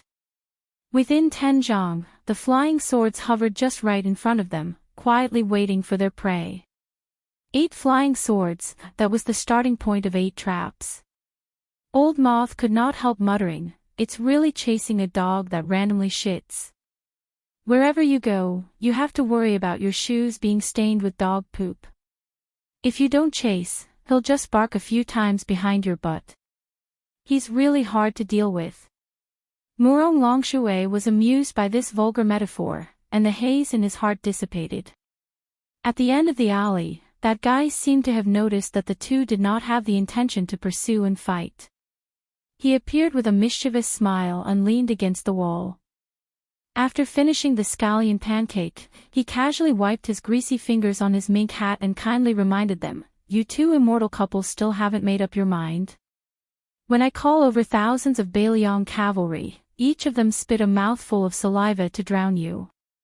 Be careful not to become a pair of dying mandarin ducks, swimming in their saliva." Murong Longshui stared fixedly at that bastard who was paddling and sneered, "Don't talk nonsense. Right now, Spiderweb and the Bailiang spies have become a thorn in Zhao Guo's side. No one dares to act rashly. If you can mobilize 1,000 cavalry from Bailiang here, Murong Longshui will not only obediently allow myself to be captured, but I'll also be willing to be Su Fengnian's servant." Su Fengnian laughed loudly, "You said it yourself. If you have the ability, then just wait. Tide Listening Pavilion has a Daoist scripture that records the ability to cast beans into soldiers. Do you dare to give me 3 days? When I master this ability, you'll be my servant." What a coincidence, Wutongan is lacking a sword servant. I see that you're tall and strong, but you have a strong aura. How about it? Murong Longshui gritted his teeth and squeezed out a smile. "That's negotiable. Not to mention a sword, I'll even carry a spirit tablet for you in the future." Su Fengnian pretended to be angry and said, "Are you cursing me? Hey, silkworm-rearing old man, why don't you discipline your wife? How are you managing the household? Have you lived for so many years in vain? You said that I'm a dog sh*t, but when you're having sex with the princess, do you think it's romantic? I heard that you have a bad reputation in Spiderweb. The number of women you've defiled and killed can't be counted with 2 hands. This time, you're going to roam the Jianghu with the princess at the prime of her youth. Don't have any evil intentions. Living a good life is more important than anything else." Chapter 846. The still virgin Beimang Junju laughed it off, but Old Moth was somewhat anxious. Although Spiderweb had always been loyal to Her Majesty the Empress, or to be precise, to the shadow Prime Minister behind Her Majesty, Li Mixi, Murong Longshui's status was particularly illustrious. If his master was humiliated, his servant would die. Moreover, His Royal Highness's mouth was full of nonsense, and he splashed dirty water on Beimang and the Junju together. If the Junju returned to Beimang someday and remembered this, how could Old Moth not be alarmed? Su Fengnian originally wanted to continue teasing the moth cocoon, but the arrival of the little girl made him restrain himself. Her furry mink hat was askew on her head. She squatted to the side and slowly nibbled on a scallion pancake with beef slices. Compared to Su Fengnian's scallion pancakes, it was clearly much more luxurious. The money for the scallion pancakes came from the money pouch that Su Fengnian had stolen from the streets. Jia Jia finished chewing the scallion pancake and licked his fingers. Then, as if he was not used to the warmth of the mink hat, he tugged on it. Old Moth saw this temporary partnership in his eyes and did not find it funny at all. Instead, he was afraid and troubled. For the past few days, only Su Fengnian had acted. Old Moth believed that when the little girl recovered from her injuries, her next hand chop would fall on him and the Junju. Old Moth rubbed his brandy nose and laughed sinisterly. His Royal Highness, I heard that the consort of the King of Bailiang was originally a female sword immortal. Because she was pregnant with you, there was the white clothes case in the capital. She was left with an incurable disease and passed away early. I also heard that your eldest sister, Su Weisheng, married far away in Jiangnan and is depressed. Your second sister, Su Weisheng, is not much better. She almost died at the hands of Qin Jibao. In a few more years, the new king will replace the old one, and you'll finally become a vassal king with great difficulty. Be careful that in the end, you'll be all alone, unable to share your blessings with others. You still have to worry about the northern Mang's iron hooves coming south, while guarding against the Li Yang's obstructions. If I were you, I would have long gone mad. Not only is Beimang preparing for war by your bedside, there is also the Zhao family's son who bears a grudge, Zhang Julu, Gu Jiantang, and a large group of loyal officials watching coldly from the sidelines. There are also several vassal kings eyeing covetously. Tell me, aren't you suffering? Su Fengnian was still leaning against the wall. He crossed his arms in front of his chest and sighed heavily. Exactly. Murong Longshui's words were shocking. His expression was calm as he said, Xiao Go has Beimang's men of sacrifice who are in a high position. He can be considered a big shot in the capital. Many people know that this is your last stay in Jianghu. The battle outside Shenwu City may not be the end of your Jianghu. If you continue to play cat and mouse with us, be careful that the Zhao family's son will take advantage of the situation. At that time, I definitely won't mind joining forces with Xiao Go to leave your corpse in Jianghu. In short, you and I are now in a gambling situation.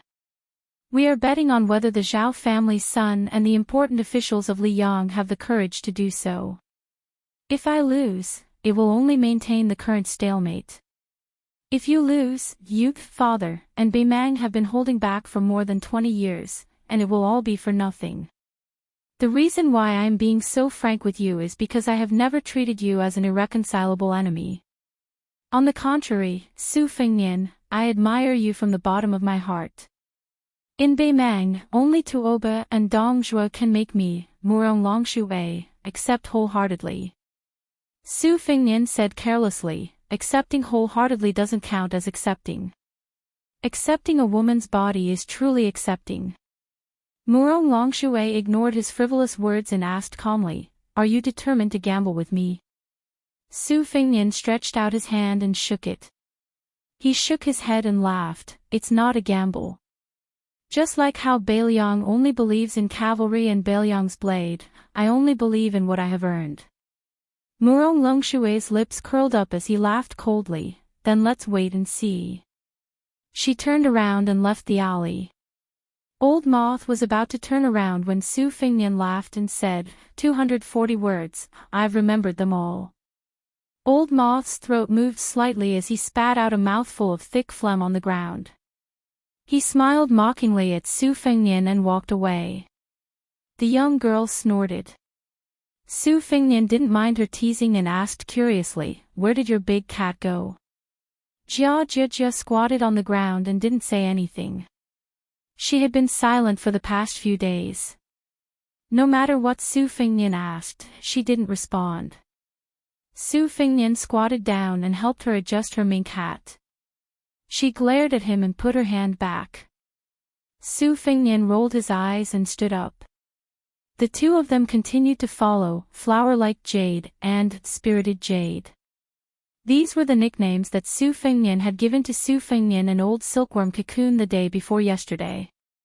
In Su Fengnian's words, this was called repaying evil with good. They passed by a stall on the side of the road where an old scholar had set up a stall to sell old books. There was a piece of calligraphy placed vertically with the words, Classical Fish, on it. It was pressed down by a green prawn copper paperweight. The old scholar saw Su Fengnian and the young girl pass by and asked with a smile, Young master, aren't you looking for books? If you don't have enough money to buy books, old hairpins can be used as money. Su Fengnian stopped and bent down to look at the calligraphy. He asked, Old mister, does the classical fish mean otter sacrificial fish? The old scholar smiled and nodded, That's right. Young master is indeed knowledgeable. Su Fengnian still lowered his head and continued to ask, Jia Jia Jia, all homonyms are A, 3 A's, 3 A's, 3 A's, 3 A's, and 3 A's. The old scholar clicked his tongue and said, Young master, are you talking about that Huang Longsher? This name is unlucky. It's better not to mention it. Su Fengnian looked at the expressionless little girl and then looked at the old scholar who was pretending to be mysterious. He took out a hairpin and gently placed it next to the paperweight. Old mister, take her away. No matter how unlucky it is, it's not as unlucky as being by my side. The old Confucian scholar reached out to pick up the hairpin, but the little girl slapped the back of his hand with the sunflower. His face was full of resentment. The old man smiled and said, I didn't take your hairpin for nothing. There's an old fart called Lu Hao who left the capital with a lackey from the Donghua sword pool. He can enter the city in less than an hour. Su Fingnian nodded and asked, how is Suatia Valley? The old man actually told him everything he knew. They're still waiting. The two old men whose ages added together are more than 200 years old are staring at each other like tortoises staring at mung beans, slowly wasting time. But in my opinion, no matter how strong his sword is, it's still not enough. What else do you want to ask? Ask them together. Zhao Huang Chao, the cowardly turtle. Lu Songtao, who's suffering from qi deviation. Or Dong Tai, who rides a donkey to see the mountains and rivers. Or Luo Yang, who helps people find deer. Su Fingnian hesitated for a moment and said with a smile, forget it. You two should pack up and leave as soon as possible. The old man smiled playfully and said, you're really not afraid of death. Su Fingnian said helplessly, once you leave, I'll quickly run away. The old man laughed loudly. That's true. He stood up and withdrew his smile. He gently picked up the paperweight and placed it under his armpit. He shook the calligraphy and glanced sideways at Su Fingnian. She took the fate of Mount Longhu's Xiao Xuansu for you. Whoever started the trouble should end it. You brat, hurry up and restore the Great Yellow Court. Otherwise, if she dies in 3 years, I'll make you and Bailiang suffer even if I break the rules and go against my will. Of course, you can't die today. Even if you do, you can only die in 3 years. That's why I called for a helper. The little girl didn't drag her feet at all and didn't even look back. The old man walking side by side sighed, how heartless. Don't ask for the hairpin back. The little girl sniffled. The old man suddenly laughed, the mink hat is not bad. It looks festive. The little girl pulled down the furry mink hat that covered her forehead and covered her entire face. Su Fingnian stood where he was and quietly watched the two leave. Before long, he turned his head and saw the white-clothed Luo Yang slowly walking over from the opposite end of the street. Chapter 847. Chapter 2 is after 11 o'clock. P.S. Every day, a hero will be selected on WeChat's public platform and a physical book with a signature in the snow will be given out. It's easy to add a friend. There's a QR code on the page of the book in the snow, or you can search for Fenghua 1985. Su Fingnian pointed at the green-robed swordsman who was leading a horse on the street and smiled. If I'm not wrong, that should be Song Nianqing from the Donghua sword pool. Luo Yang said calmly, so what? Su Fingnian was afraid that she would not take it seriously and look down on the heroes of Jianghu, so he patiently explained with a smile, this guy is not a fame-seeking swordsman. His Xian finger realm in swordsmanship is much more solid than the Taoist priest's Xian finger realm. He's one of the few grandmasters of swordsmanship in Liang. Moreover, Song Nianqing's skills are in harmony and he's proficient in the 3 doctrines. He's not a brute who only knows how to use brute force, so he'll be hard to deal with. Not counting the sneaky sparring, after Song Nianqing became the head of the sword pool at a young age, he's known to have fought 19 times in the past 60 years. Every time, he would change his sword and move. One time, he brought 12 swords to compete with Wang Xianji in the martial emperor city. Of course, he didn't win, but it was said that the fight was very grand. In the current Jianghu, Wang Xiaoping of Wudong, Qi Xianxia of Longhu Mountain, and Wu Luding of Wu family are all slightly inferior to him. Don't take it lightly. This time, he brought 14 swords in one go. It's obvious that he's going to risk his life. After losing to Wang Xianji, he's been in seclusion for years. His realm must have improved a lot. You should pay more attention to him. Don't treat him like a cat or a dog. However, Luo Yang's words made Su Fengnian choke. Can he be compared to Dong Tai? Su Fengnian's eyes and ears were very clear. He didn't know why he didn't notice Lu Haosher's presence.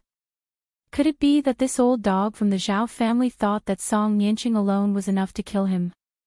The sword mound of the Wu family and the Dongyue sword pool had never been regarded as factions of the martial arts world. Aside from the fact that few people from both sides traveled to Jianghu, the other reason was that these two giant trees of the sword forest were simply too tall. Even a sect like the Snowy Manor, which was second to none in the province, could only bow its head before these two behemoths. After the sword mound of the Wu family defeated 10,000 riders with 9 swords, it declined from its peak. The Dongyue sword pool had always wanted to suppress the Wu family, which was known to be the best swordsman in the world. They even took the initiative to flirt with the Liyang imperial court. Li Bai, the leader of the younger generation of the sword pool, appeared at the Snowy Manor with 18 sword maids to promote the Wild Goose Castle. Su Fengnian didn't have a good impression of the sword pool, but he treated Li Bai quite well. When he first traveled to Jianghu, he saw an honest man from afar. His moves were simple and not flashy. At that time, Su Fengnian didn't think that it was a high-level swordsmanship. He only thought that this man was good and didn't put on airs. Later, he found out that he was a talented swordsman who had the potential to become the leader of the sword pool. Therefore, when he attacked the Snowy Manor, he only found trouble with the Spring Invitation Cottage and the Wild Goose Castle. Li Bai's master, the current leader of the Dongyue sword pool, Song Nianqing, left the sword pool for the first time in nearly 30 years. He took 14 famous swords with him. It seemed that he wouldn't stop until he took Su Fengnian's head. Su Fengnian asked softly, "Why don't you wait for a while and let me test his strength?" Luoyang sneered and said, "Are you afraid that I will easily kill Song Nianqing and alert the enemy, and Lu Haosher will become a coward and ruin your plan of being the Oriole behind? I find it strange. With your current skills, fighting Master Lu Hao is like hitting a rock with an egg. What? Do you want me to help you when you are beaten half to death? Let me say this first. Even if I help you, it will be after Master Lu Hao kills you and then I will help you collect your corpse."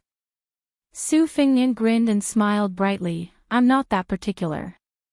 I just feel that since there is going to be a fight, there is no reason for me to hide in the back." Luo Yang clicked her tongue and said, "I remember now." Outside Dunhuang, someone defended the city gate with a sword and blocked hundreds of cavalry. Then he swaggered into the city. "How impressive!"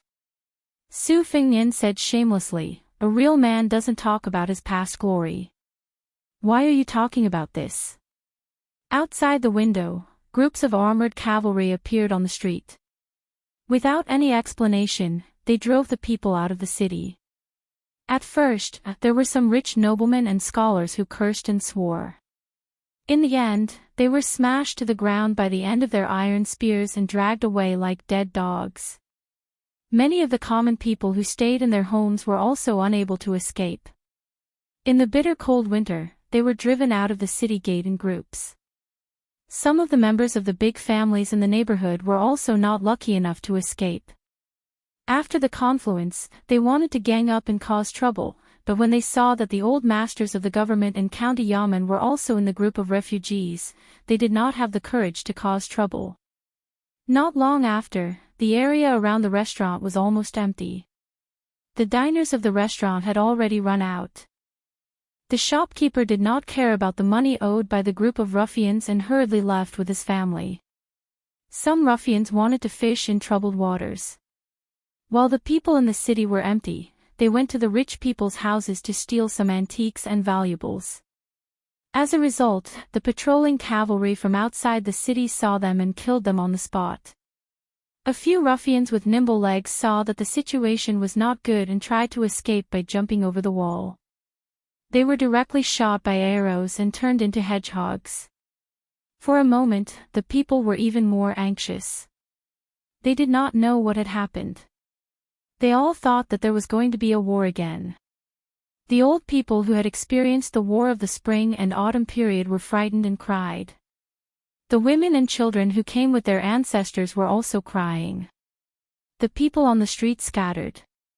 The old man in green with a pile of swords on the back of his horse was very eye-catching. When Su Fingnian stood up and looked at the street, the old man also looked up. After their eyes met, Song Nianqing did things quickly. Without saying anything, he let go of the reins and took a long sword from the horse's back. He gently drew a half arc in the direction of the second floor of the restaurant. Chapter 848. Su Fingnian had jumped up high the moment Song Nianqing made his first move. He held the beam of the room with one hand. Luo Yang, who was sitting on the chair, was much more elegant than him. She didn't move at all. That crescent-shaped sword aura sliced through the outer wall of the restaurant like cutting tofu and went straight for Luo Yang. Luo Yang gently pushed that colored glaze cup with one finger. It slid forward an inch on the table. The person, the table, and the chair were like a fish cutting through the ripples, forcing the sharp sword aura to slide to the sides. This sword aura cut through the back wall of the restaurant and pierced through the clouds for more than 30 meters before it slowly dissipated. Half of the restaurant slid down at an angle. Some tiles and broken wood bounced off several meters away from Luo Yang. Su Fingnian naturally wouldn't fall with the collapsed restaurant. He let go of the beam and landed beside Luo Yang. He glanced at this woman who made him speechless and didn't know what to say. Su Fingnian could take Song Nianqing's probing sword attack head-on. Of course, it wouldn't be as easy for him as it was for Luo Yang. Moreover, Song Nianqing's first move was more of a greeting than a fight. It had the flavor of the sword pool welcoming guests with peaceful means before resorting to force. After reaching the finger-profound realm, his control of qi was much better than that of the Vajra realm. Luo Yang played her flute beside the spring god lake. She could sense the level of everyone's realm through the flute's sound. It was this trick. Only Luo Yang dared to take Song Nianqing's sword attack head-on. After Song Nianqing's first move, as long as the opponent took it head-on, he wouldn't be able to accurately deduce the opponent's realm. Instead, he would be able to roughly know the opponent's realm. Then, the second and third sword attacks wouldn't be inferior to the opponent's, which would be more beneficial to his sword heart illumination. The restaurant became like a simple tavern without any shelter, revealing the man and woman on the second floor. Song Nianqing was just like the rumors. He immediately sheathed his sword and placed one hand on the other scabbard. He asked loudly, "This old man is Song Nianqing of the sword pool of Dongyue. May I ask who is upstairs?" The person the old grandmaster asked seriously was naturally not His Royal Highness, who the world knew. In the Jianghu, regardless of whether it was an expert or a novice, most people had the habit of asking about the details of their opponents. What their nicknames were, who their masters were, and what their backgrounds were. This wasn't an unnecessary move. Apart from those nobodies who liked to give themselves famous nicknames that could be ignored, the rest of the people in the Jianghu were quite rare to have nicknames that weren't vulgar. They all relied on their abilities and gold and silver to earn their nicknames. Everyone in the Jianghu was in the same profession. Whether it was to make a living or to make a living, being kind to others wasn't a wrong thing to do. When faced with people who had been famous for a long time, most people didn't want to offend them to the point of death. Therefore, many people in the Jianghu who didn't know when to back down would often be able to turn hostility into friendship after a word of disagreement. In fact, they didn't even fight, but they still glorified it as, no discord, no concord. Those who were popular in the Jianghu were definitely old foxes who were good at making friends from both sides. Even if the hotheads had good cultivation, they didn't understand the principle of not looking at the monk's face and would often suffer many unnecessary losses. Many Jianghu people who had a bright future were stubborn. They didn't know when to advance or retreat after provoking rich and powerful enemies, and in the end, they didn't even know how they died. Song Nianqing, who was one of the top swordsmen in the world's sword forest, was no exception. That young woman in white really shocked him. Since when did Li Yang have such a woman who hid her strength so well? Su Fengnian coldly snorted and said, "She's my friend." "What's wrong?" Luo Yang glanced at Su Fengnian from the corner of her eyes. How could she not know this guy's little scheme? If she bluntly revealed her identity, she was afraid that no matter how conceited Song Nianqing was, he would have to think twice. Then this guy's wishful thinking might not be successful. Su Fengnian was still singing a one-man show. Surnamed Song, if you have the ability, then try to climb the tower. Don't try to worm your way into being friends with us. In the past, you carried 12 swords to Wu Wu City, but didn't you come back empty-handed? So what if you have 2 more swords today? If you have the ability, then use all 14 swords. I'll say it right here, we'll take all of them. Luo Yang calmly asked, "Aren't you bored? Aren't you ashamed?" Su Fengnian turned his head and laughed in a low voice. It's not easy to get the thigh of the number 1 person of the evil path. Let me show it off. Su Fengnian's frivolous words didn't anger Song Nianqing. His state of mind was as calm as an ancient well, and he didn't respond to Su Fengnian. He just lightly patted the scabbard. This time, he didn't hold the sword in his hand, but instead rode it 20 feet away from his hand. The sword's aura was much stronger than the first sword. The tip of the sword was slightly raised, and it swept towards Su Fengnian on the second floor. Luo Yang stood up. She obviously wasn't in the mood to wait for the dozen or so swords. She jumped down from the restaurant and brushed past the flying sword. Then, she held the hilt with one hand. The long sword vibrated incessantly, and the sound could be heard all over the city. Song Nianqing grasped the third sword hanging on the horse's back.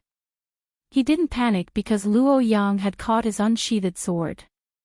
Instead, he smiled knowingly. This sword was called Hoary Head. People of the world couldn't escape the fate of separation when they turned white. When the sword and the sword's aura were unsheathed, they were separated. Breaking one of them wouldn't affect the overall situation.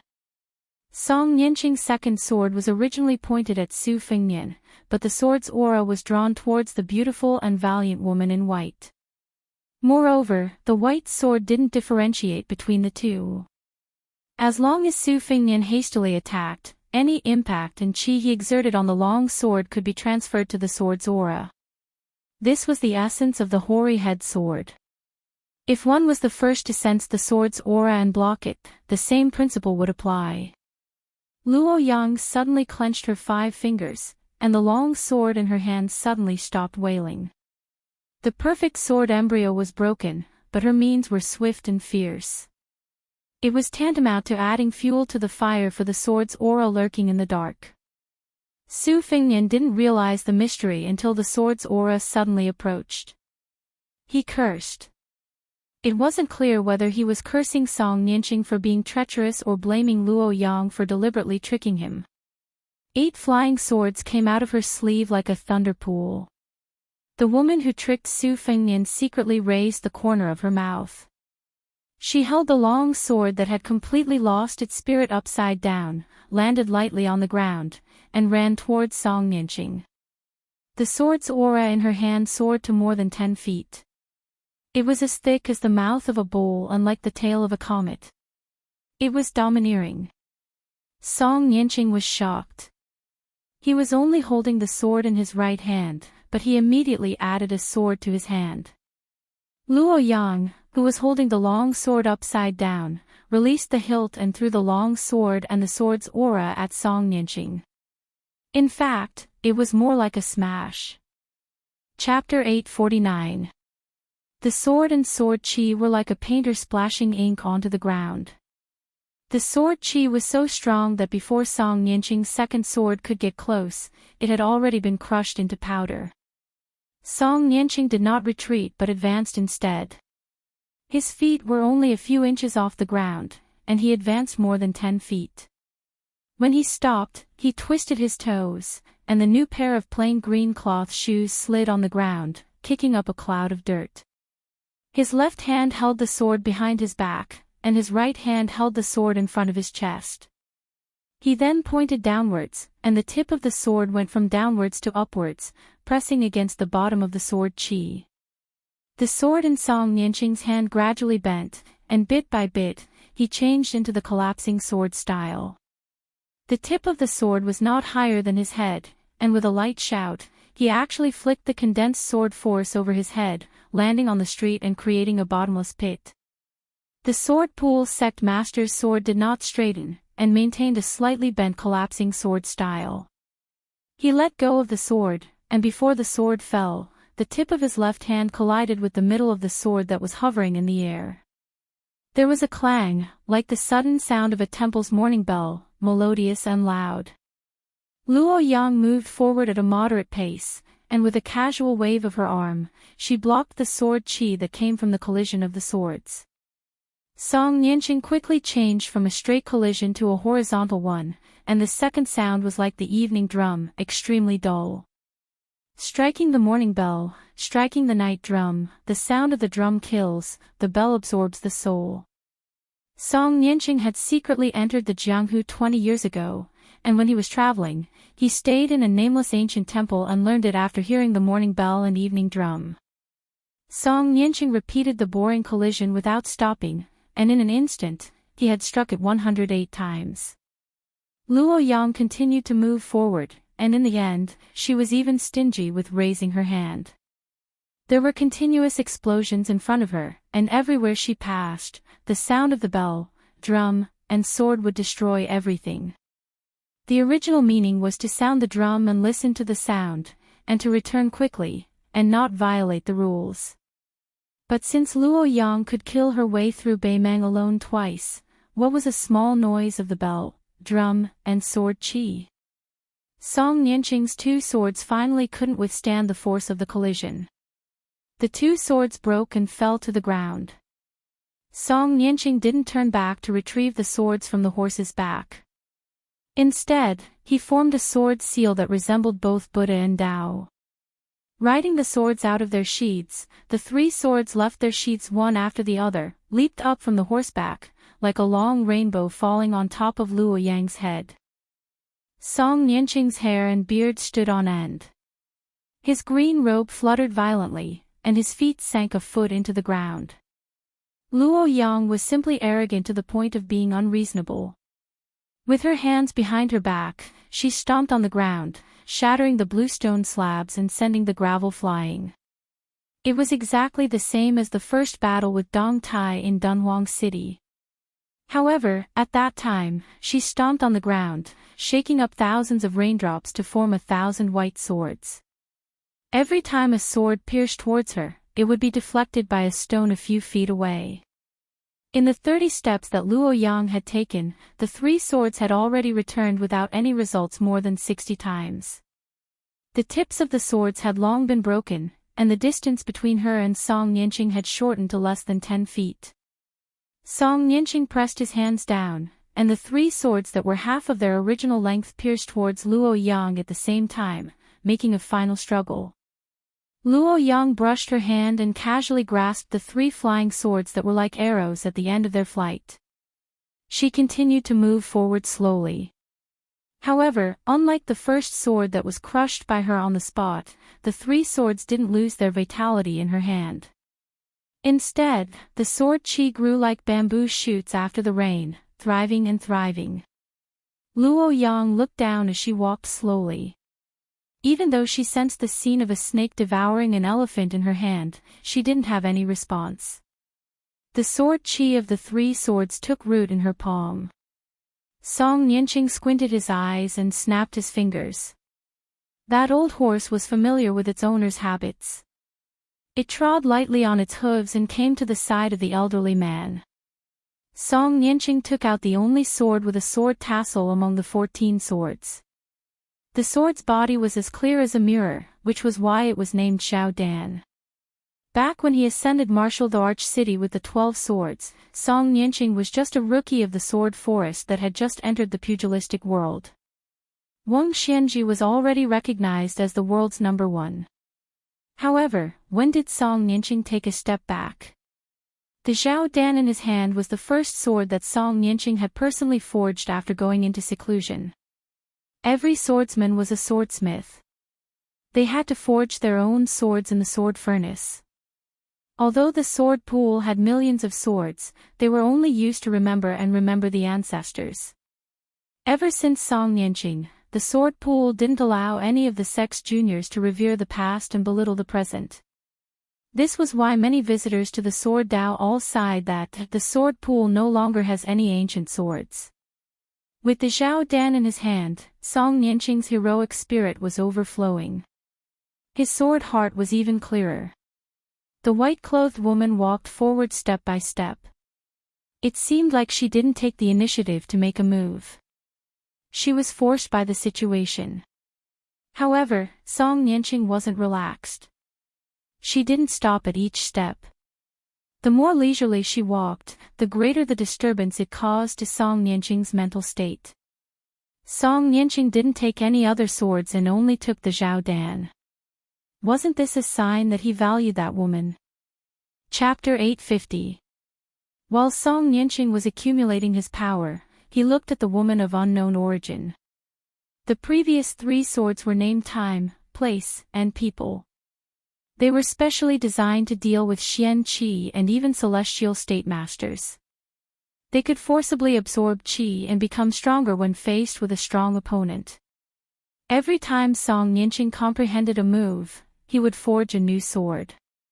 He had been diligent in forging and nurturing swords all these years.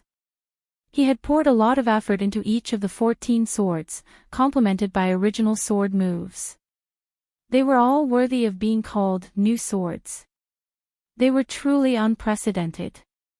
If an opponent of the same state underestimated him, he would definitely suffer a great loss. Song Nianqing had originally hoped to nurture 20 swords in his life and leave the final battle to Dong Tai or Wang Xianji. However, he could not disobey the emperor's order. He had to break out of seclusion and wander the Jianghu in a green robe with swords. However, he did not think that the crown prince of Beiliang could bear the 14 swords. Song Nianqing suddenly widened his eyes. Time, place, and people. What's the harm in giving them all to you? The woman in white sneered. Her qi poured into the 3 swords like a flood. The purple, yellow, and white sword qi, as thick as an arm, circled wildly in her palms.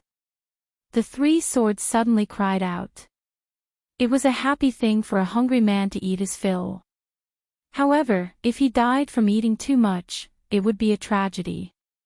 The 3 shockingly chaotic sword qis instantly vanished into thin air. Song Nianqing exclaimed, "What a celestial state! Good, good, good." The 2 were only 70 or 80 feet apart. Instead of being angry, the sword pool sect master smiled. He closed his eyes and gently touched the sword of courage in front of his chest with 2 fingers. He muttered to himself, "Old brother, the 7 swords who walked in front of you didn't die in vain." Luo Yang clapped her hands and laughed. "Dongyue's sword pool has hundreds of years of history and this is all you've got." Song Nianqing did not open his eyes. He smiled and said, "Watch me carry the lamp to see the world." The old man in a green robe handed out his sword. The next scene was not shocking.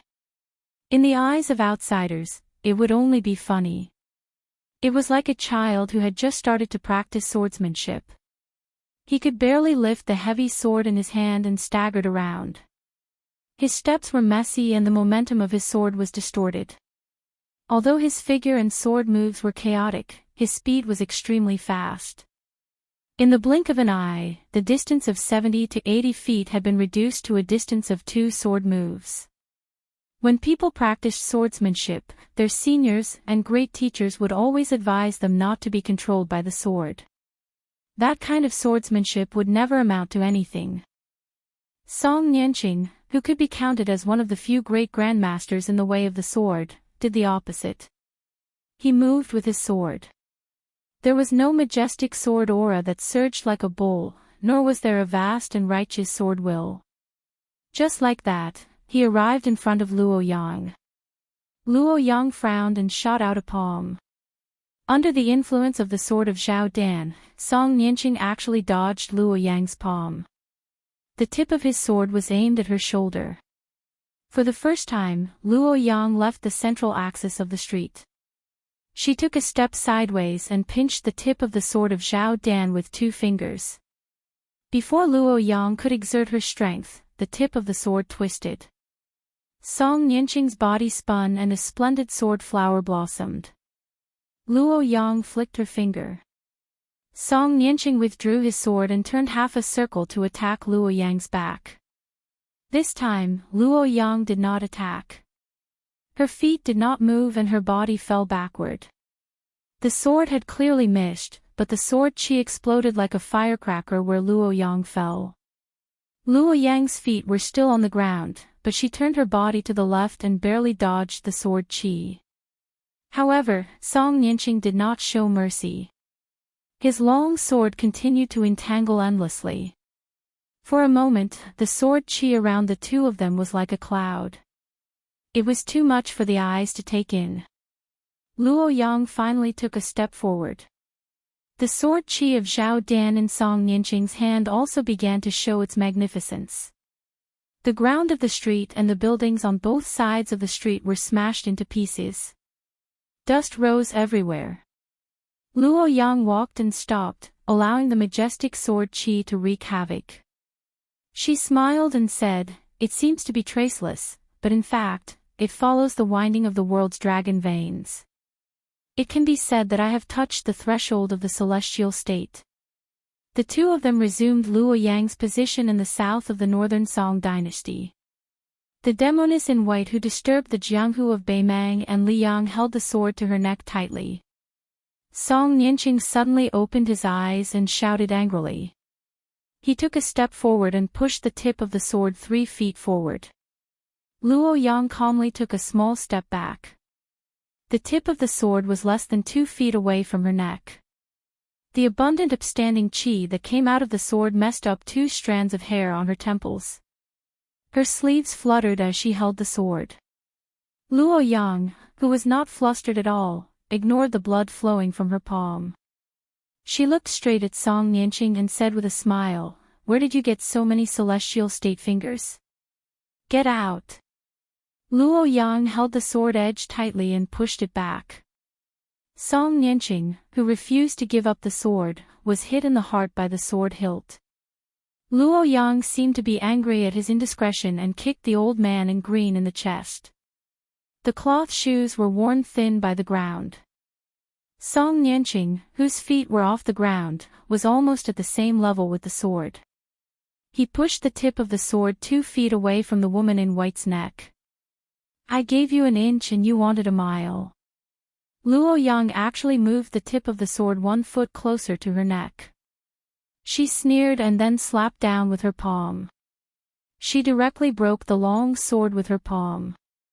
Since the sword was broken, Song Nianqing had to retreat. Luo Yang did not bother to beat a drowning dog.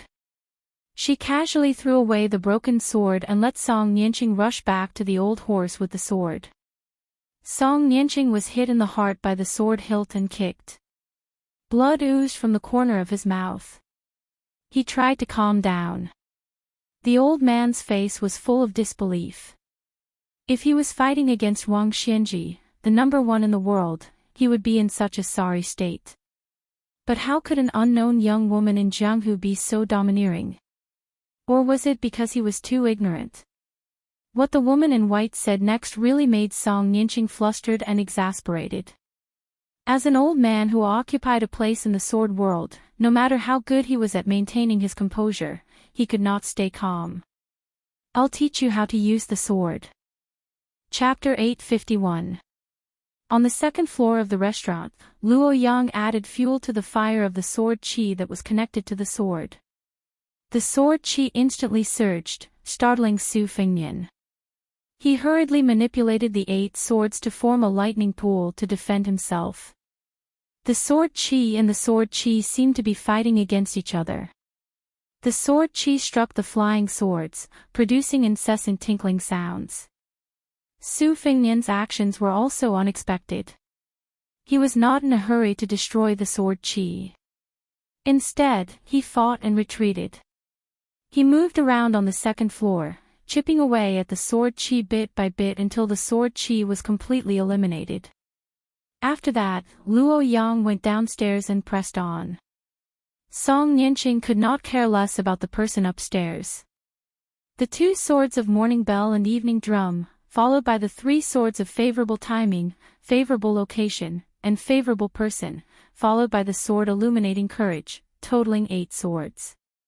They were all worthy of being called new swords. Especially the 3 swords that stole the celestial phenomenon realm and the sword Illuminating Courage that followed. They were all eye-opening to Su Fengnian. Putting aside the unconventional flying swordsmanship, Su Fengnian's swordsmanship could barely be considered to have reached a higher level. However, he had a good eye. Song Nianqing of the sword pool handed over sword after sword according to the prescribed order. Even though Su Fengnian had been carefully guarding against Master Lu Hao, who was hiding in the shadows, he did not dare to take his eyes off of it. Looking at swords was like admiring calligraphy. A layman might only think that the calligraphy was written with dragon and snake strokes, but if it was him holding the brush, he would not be able to grasp the essence of calligraphy. This was why most people in Jianghu wanted to be guided by a master. Su Fengnian was like a spectator who often watched calligraphy. Some of the calligraphy that entered his eyes were graceful and charming, some were clear and vigorous, some had a solemn atmosphere. However, they all happened to be pleasing to him. Su Fengnian had an arrogant thought that no one knew about. He hoped that one day he could forge a furnace and form a sword altar and a large peak. There were not many trees on the peak, but they must all reach the sky. Su Fengnian glanced at old Ma, who was carrying a sword on his back on the street. He wondered if Song Nianqing's remaining 6 moves could cross Xianji and reach celestial phenomenon. If he stayed at Xianji, it would be impossible for him to hurt Luo Yang. Luo Yang was not a member of the 3 sections. She was a real martial artist. Like Wang Xianji, she was extremely domineering. She had fought Tuoba Bodhisattva, Deng Te, and Hong Jingyan, who were the top 5 experts in the new martial arts ranking. She had even pulled Hong Jingyan down from the 4th position and replaced him. Against such a flawless demoness, even Celestial Phenomenon Sword would not have a 50% chance of winning, let alone Xianji. After a short moment of anger, Song Nianqing sighed and said, "This old man has poor eyesight and has been in seclusion all year round. I didn't expect to become a frog at the bottom of the well. Only now did I remember that there was a woman in white blocking useless monk by the green crossing river. I finally guessed your identity. I don't know if it's too late." Luo Yang said she wanted to teach Song Nianqing a sword, but she did not take out a sword from anywhere. She also did not use any external object to make a sword. She just put her left hand across her chest with her palm facing up and her right hand slowly pressed down. Song Nianqing, who was standing beside the horse, looked up at the gray sky. He wiped the 6 swords hanging on the horse's back. The swords were not out of their sheaths. 3 swords pointed to the ground while the other 3 hung in the air. They fell randomly in all directions, looking messy. Song Nianqing muttered to himself, "This old man has been holding a sword all his life. He only saw it as a troublesome matter to pass on the incense. He was afraid that it would delay the progress of his swordsmanship. 40 years ago, he had a hint of enlightenment and almost achieved the sword of celestial sword. 20 years ago, by chance, I was watching the sea of clouds rise and fall in a blessed place. A red sun rose from the east, as if it had suddenly jumped into the world. I was touched again, but I still gave up on that sword. Since then, he went into seclusion. He only wanted to progress step by step. He wanted to enter celestial phenomenon before becoming a celestial immortal. Gradually, he learned that this old man was born in the sword pool. The first sword he chose was a peerless sword. The first sword manual he received was a top-notch secret manual. The first time he cultivated his inner strength was also a peerless heart mantra. The master who taught me swordsmanship was a grand master of swordsmanship.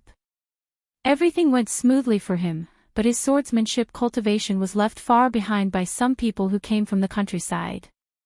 Only then did he know that everything would cry out when there was injustice. This old man did not have any injustice in his heart, so how could he resonate with heaven and earth? Luo Yang did not care about Song Nianqing's enlightenment, nor did she care about the 6 swords standing between heaven and earth. Her palms seemed to be pressed together, but there was still a gap. A vision of heaven and earth. Su Fengnian sucked in a breath of cold air. The highest point in the city was the bell tower of a Taoist temple. The sharp eaves of the tower seemed to be pressed down by an invisible celestial being and snapped. Immediately after, the bell tower collapsed in an unusually smooth manner. The 1,000-year-old tower in the city, second only to the bell tower of the Taoist temple, also began to collapse. All the taller buildings in the city began to collapse together, showing a scene of being cut down by a knife. The huge city was like a piece of tofu on a chopping board, easily cut by a knife. The more it was cut, the thinner it became. In the blink of an eye, Su Fengnian did not dare to stay on the second floor. He floated to the ground, only to hear the ear-piercing noise of thousands of kilograms of gravity crushing wood and stone. Su Fengnian gently stamped his foot and then laughed bitterly. Not only was the heavens moving down, but the ground was also restless. It was like a great Buddha overlooking heaven and earth with its palms pressed together. There was nowhere to hide. Heaven and earth were in harmony, leaving only a line. This line was Luo Yang's sword. Song Nianqing's expression was grave. The 3 swords in the air pierced upwards, while the 3 swords on the ground penetrated downwards. Clearly, he was doing his best to assume a mighty posture of indomitable spirit. This line between heaven and earth was still 3 zhang high. Needless to say, the high walls of the city had long been completely destroyed. The elite cavalry that had been transferred from outside the city to clear out the city had really hit the mark by a stroke of luck. If not for their foresight, under the might of Luo Yang's mighty sword, the nearly 10,000 corpses would have been nailed to the ground. The more the situation was settled, the more Su Fengnian did not forget that Lu Haosher, Murong Longshui, and Spider Web Moth were still hidden in the city. Murong Longshui and the old man were indeed in the city, and they were not far from here. They were 3 streets away. Murong Longshui was sitting on the wall of a low alley. He had gotten a pot of wine from somewhere and was sitting cross-legged on it. He used his robe to wrap it up and eat.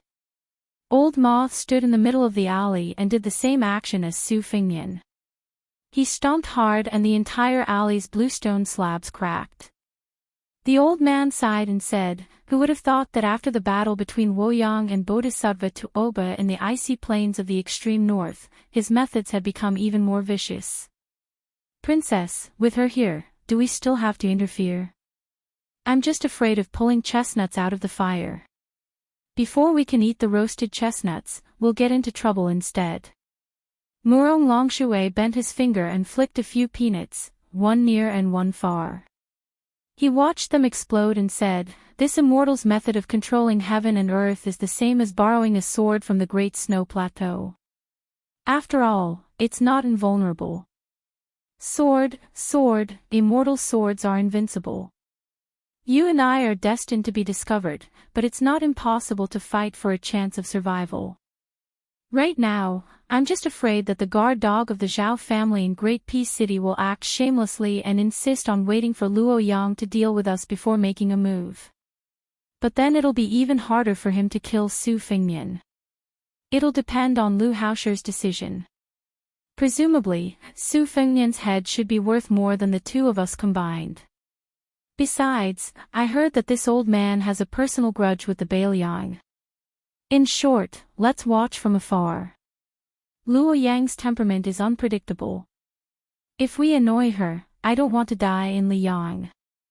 Murong Longshui landed softly in the alley. Old Moth had already left quickly. The tall and strong Junju glanced at Old Moth's hurried back and smiled. On the street, Song Nianqing's 3 swords in the air started to fall, the 3 swords in the ground started to rise. All 6 swords trembled and wavered. Song Nianqing closed his eyes and focused. A person had 7 orifices. Every time a sword broke, the sword master, Song Nianqing, would bleed from one orifice. When all 6 swords were broken, Song Nianqing's eyes, ears, and arms were bleeding profusely. The miserable state of this great swordsman was truly frightening. But Song Nianqing's expression was still calm. Since only 6 of his 7 orifices were bleeding, it meant that other than the 14 swords on horseback on the surface, the number 1 of the sword pool, Song Nianqing, most likely had another sword hidden. When Song Nianqing finally spoke and attacked, Su Fengnian, who was most likely leaving behind his last words, had only guessed half right. The Junju and Old Moth were in the city, but Lu Haosher was not hiding in the city. 10 li away from the city. An old man with an old-fashioned face stood where he was. When Luo Yang's hands began to close the sky and the earth, he began to move his feet extremely slowly. The first step was not even half of an ordinary person's step. The second step was slightly faster, no different from an ordinary person's. The third step was the distance of an ordinary person's 2 steps. And so on and so forth. The sky and the earth were like thunder, rushing towards the city. Chapter 852. Shenjia Fong was one of the best villas in Tianyuan. It had many people, deep mountains and remote rivers, and cultivated diligently while avoiding war. Its feng shui was extraordinary.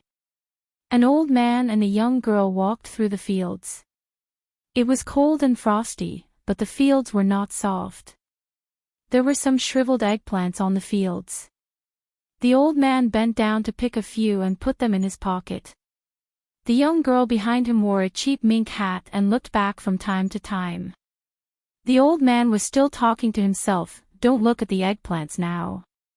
After being frosted, they are sweet when they enter the mouth.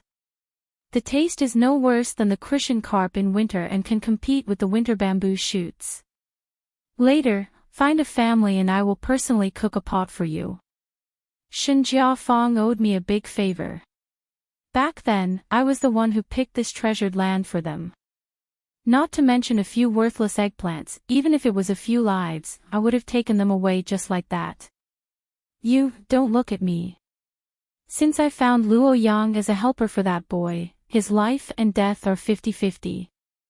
Don't stare at me. Yes, I let him fall into this trap, but he made my daughter suffer such a big loss. If I don't scheme against him, who will I scheme against?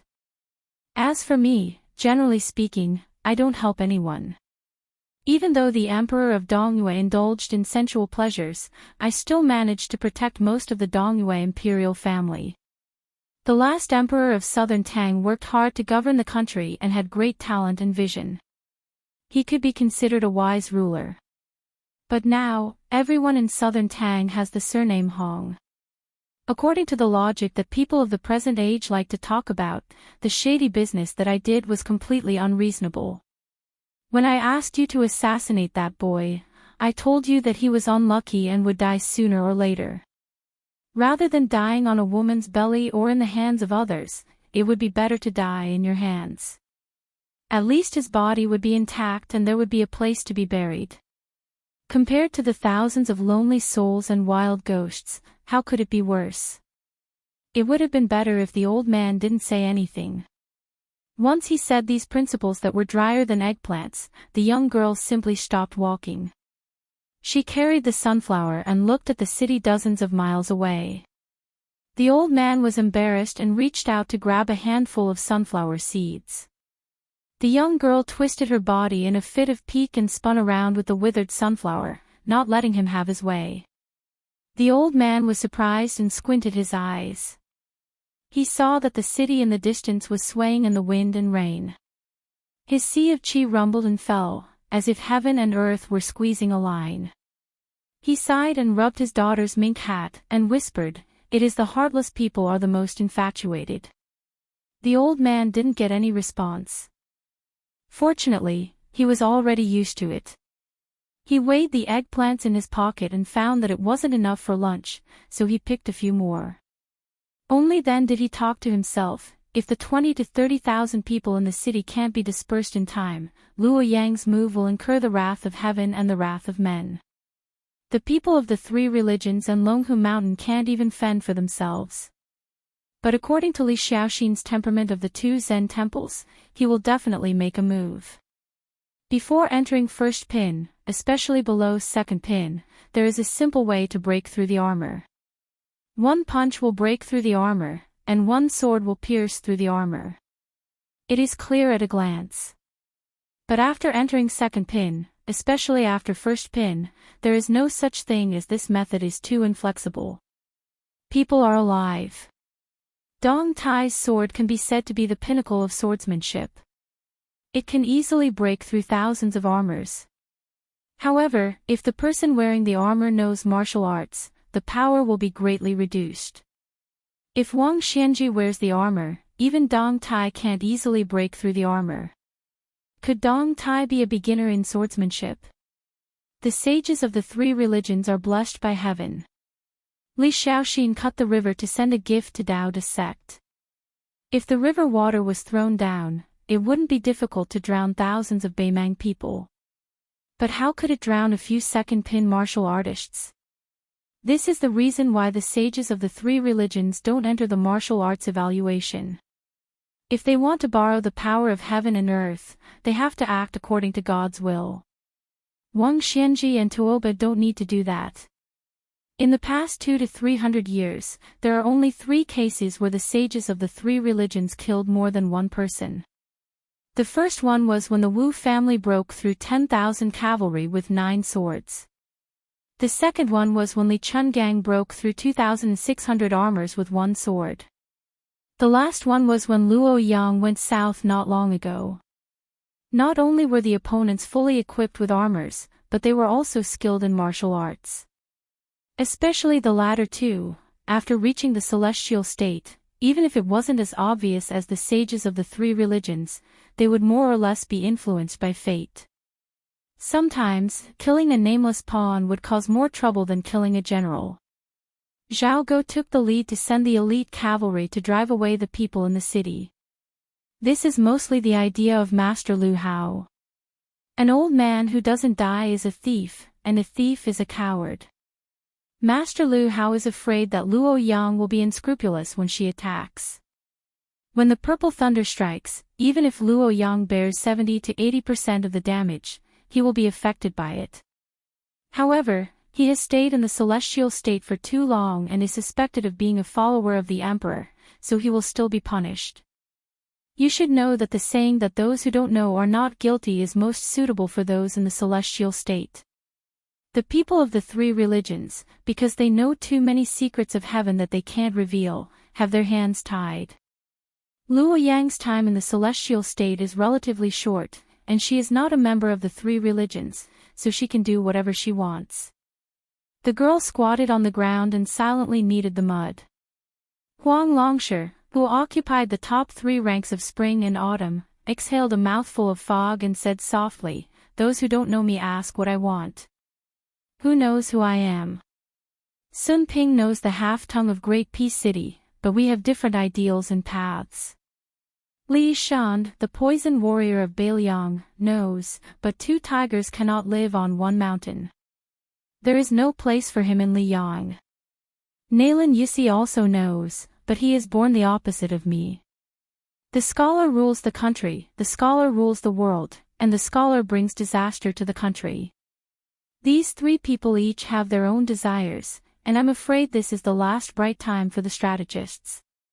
In the future, we won't be able to see such a scene of our generation of scholars turning the world upside down. In the future, the scholars are all actors in the imperial family. The old man with a full bag of eggplants smiled and said, "The backbones of the scholars of spring and autumn are crooked, I want to straighten them out. The martial artists of spring and autumn use their power to restrict, I want to destroy thousands of secret manuals, put reins on them, and turn wild dogs into domestic dogs. I want to teach the world in the next few hundred years, there won't be any Jianghu green-robed men wielding swords, there won't be any Earth Immortal dynasty traveling to the North Sea and sunset at Kangwu, and there won't be any Daoist ascending to the heavenly gate on a crane." The girl, Jia, laughed. Huang Longshi suddenly laughed self-mockingly. "In the past, Li Xiaoxin scolded me for thinking that I was righteous even when I farted. He scolded me well." The girl's stomach rumbled with hunger. The old man laughed and took her to the village. The Shen family did not know Huang Longshi's true identity and only thought that he was a mysterious celestial alchemist. In the past, Huang Longshi had pointed out the right path, allowing the Shen family of southern Tang to escape a disaster and leave behind this bloodline. Even the genealogy of the family's lifeblood was written by Huang Longshi himself. When the elders of the imperial family in the village heard that their benefactor had come to visit, they insisted on setting up a feast. However, Huang Longshi did not agree and only borrowed a kitchen and a jar of wine to be alone with his daughter, Jia. The old man personally cooked and fried a carp and a plate of eggplants. The old man did not eat much and only drank a few cups of wine before he became drunk. The room was dim and the candlelight swayed. The old man rested his head on the table with drowsy eyes. When he closed his eyes, his tears were faintly discernible. He murmured softly, "1,000 years of affairs with banana deer, I dream of butterfly dreaming of me,